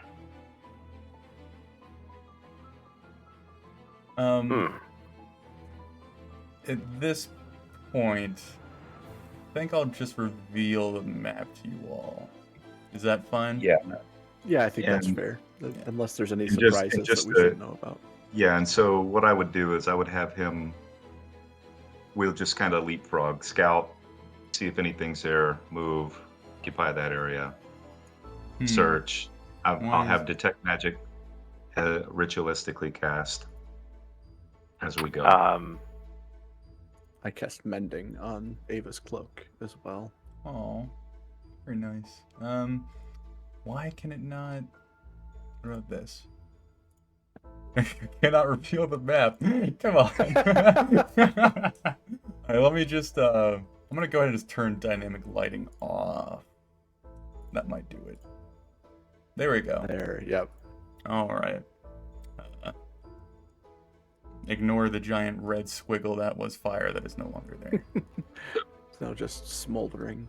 But Ava would certainly be pretty enthusiastic about you mending the cloak, being pretty quietly upset about it. But yes. Well, I guess you all are now free to explore and ask questions at your leisure. I will say that there are a handful of like traps and different barricades or issues to move through, but given all the time and the caution of you all, we can just easily hand wave assume you're not going to fall victim to them. Sven would actually almost sheepishly go up to Brainun after he's done with Ava's cloak and like hold out his robes where the knife went in. Just if you wouldn't mind, I don't want to leave it until tomorrow.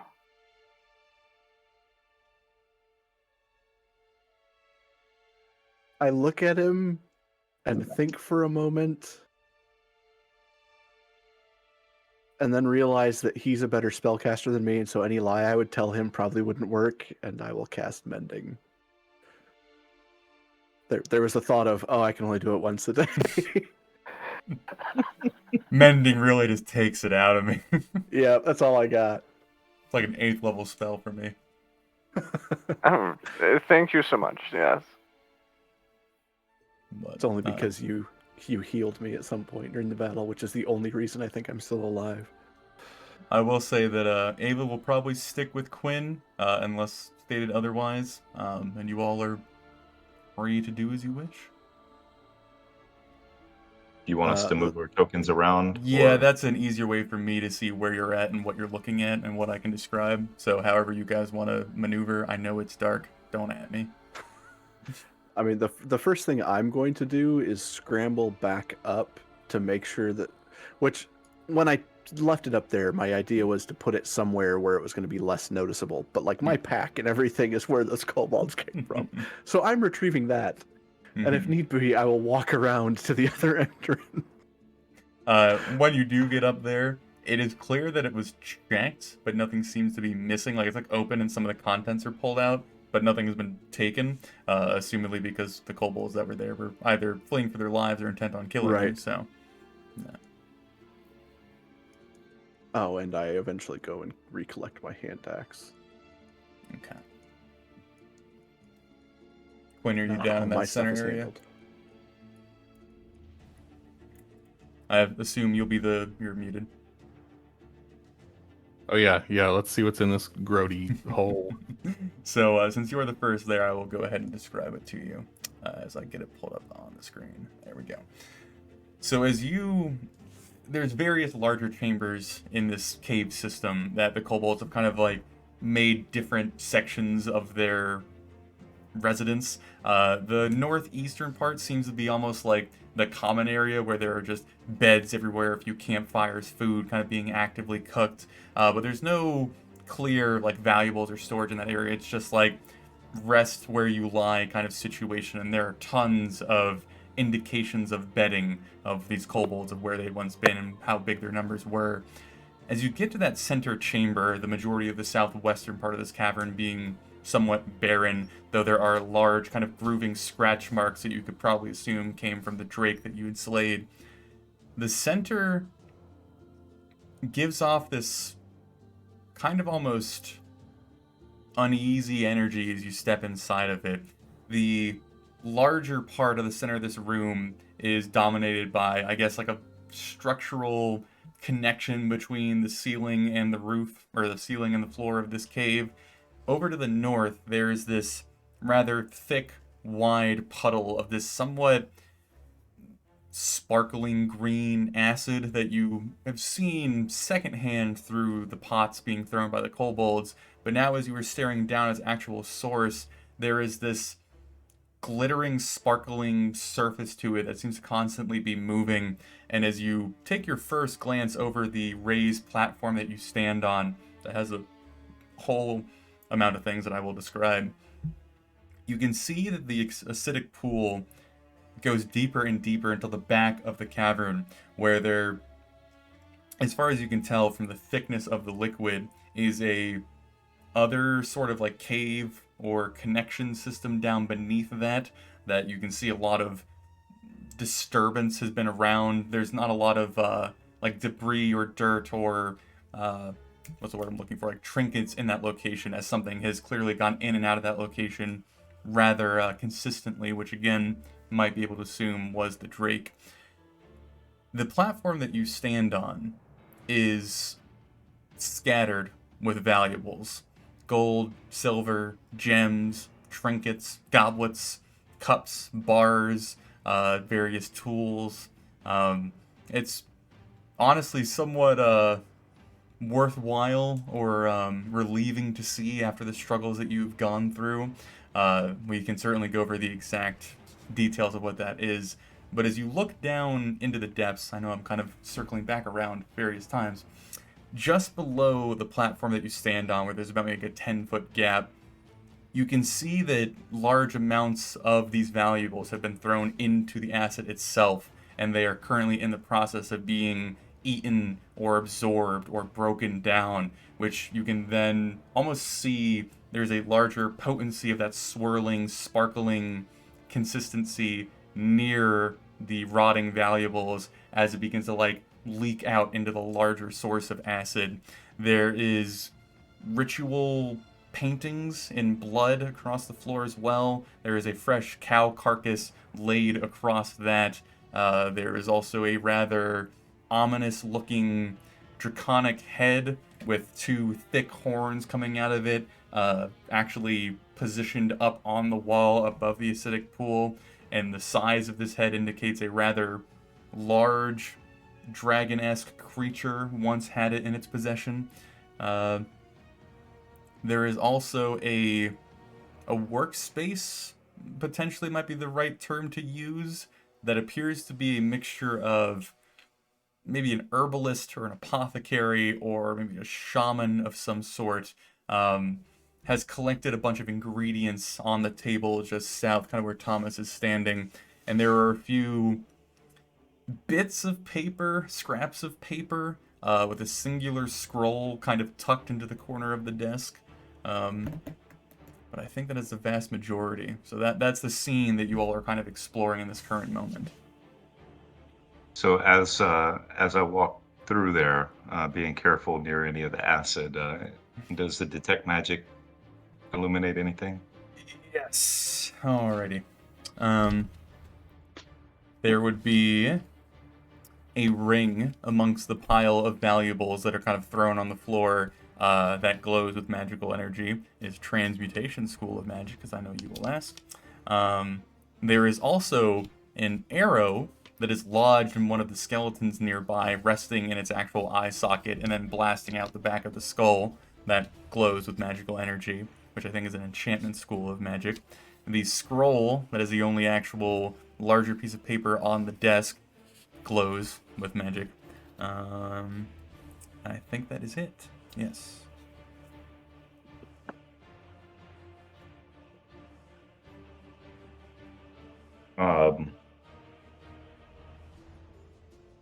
I mean, is the scroll? If I'm not going to read the scroll, but is there any? Me son narabe. Can I tell what it is, or? Opening it up, it's a little bit off-putting at first because it's written in Draconic and you're not used to seeing scrolls written in Draconic, but you are able to actually translate it, though it's a little strange how it's not quite one-to-one.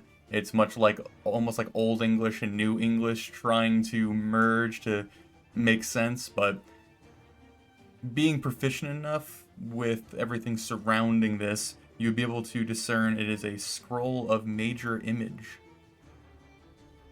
Major image. All right.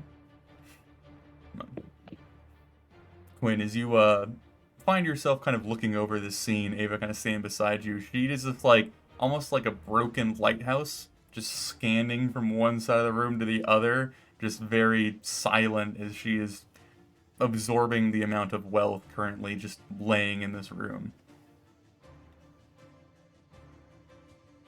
I'm not an expert, I say, but I don't think kobolds would care about most of these things on their own. You think that they were doing it for the big one?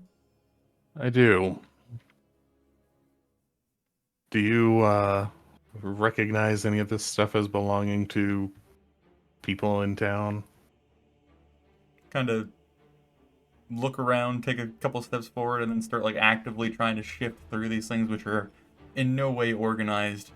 She would open up a few different boxes, digging through the piles, and she would start pulling out like bracelets and charms, wedding rings, various things that can be identified. And she's not stating with 100% certainty, but she's more or less pulling out something, kind of holding it, and being like, this one looks familiar. I think that was maybe Gregory's. Well, this has the seal of the blacksmith, so that's probably... And then just like starts kind of trying to find things that are recognizable. Okay, so we'll have to play a little lost and found. And it's likely that most of the gold belonged to the town in some capacity. There should be a bracelet with a gold tooth on it that I want to find. I'll help you find it.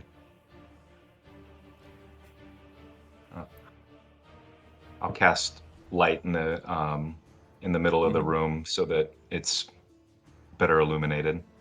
So I imagine at this point you all are acquiring what you are dealing with. Do you want a list?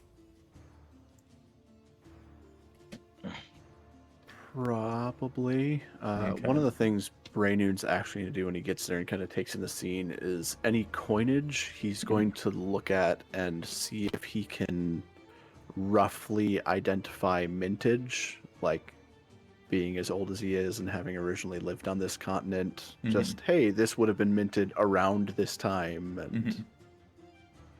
Okay. I'll give you the list of everything, and then I will go over that, sir.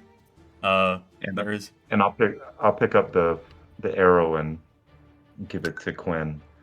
I'm not sure what this does yet, but it's magic. I'll be happy to put it in someone. Okay, so the list goes as follows, gentlemen: 178 gold pieces, 235 silver pieces, 640 copper pieces. All of that roughly weighs around 50 pounds, as a side note. 2 gold bars, which are worth about 50 gold pieces each. 1 silver bar, which is worth about 5 gold pieces. A collection of various gems that are probably around 75 gold pieces, weighing about 10 pounds. Valuable trinkets. This is anything from cups to trophies to knickknacks and various other things. There's about 30 gold pieces worth of that, weighing at around 40 pounds. And then there is the ring, the arrow, and the scroll that Thomas identified. And what were the numbers for silver and copper again? Silver was 235, and copper was 640. And I'll also create the floating disc, so we can pile that on. So, Brandon, as you are looking through these bits of coinage, as everyone else is shifting through them, organizing them, and throwing them on this floating disc, there is a mixture of ages, but nothing that would indicate that it wasn't what is like commonly in distribution Okay. currently. This all does appear to be recent wealth, as accurate as that tag can be. It's not like this hoard has been here for thousands of years. So. Mm-hmm. Eventually, Thomas, as you and Ava are kind of poking through things, you would eventually stumble upon a very thin, delicate silver, I don't know what you call it, like clasp or string, or the actual, whatever you call it, strand is made of silver, and there is a singular golden tooth, which just seems to be a tooth encased in gold, hanging from it, that you would more or less assume is what she was looking for. So I'll pick that up and I'll just kind of acting distracted, like I'm still looking. Like it's hard to find anything in here. Here, can you hold this for me so I can use both my hands? And And I'll, she's like actively working beside you. She just like blindly reaches a hand, oh yeah, yeah, and grabs it, and like doesn't fully realize that she has it in her hand yet, as she's still like picking through things and like adding things to the pile, and then, oh, oh, that's it. You found it. I know. Thank you. And then she like starts stashing it in one of her pockets. That's worth at least one time of you not calling me an asshole or something similar. I don't think I've ever called you an asshole. You are Or young. something similar. Well, I'm not really that much younger than you comparatively, but we don't need to debate that. So the town seemed to be pretty poor. I think most of this wealth is probably theirs, isn't it? Well, they didn't get all of the homesteads, but it only hit maybe 3 or 4, I think, and farmers don't usually have kind of like Oh, looking around it. oh, then we can definitely keep some of this without any guilt. Yeah. But that's not really my call. I'm just thinking out loud.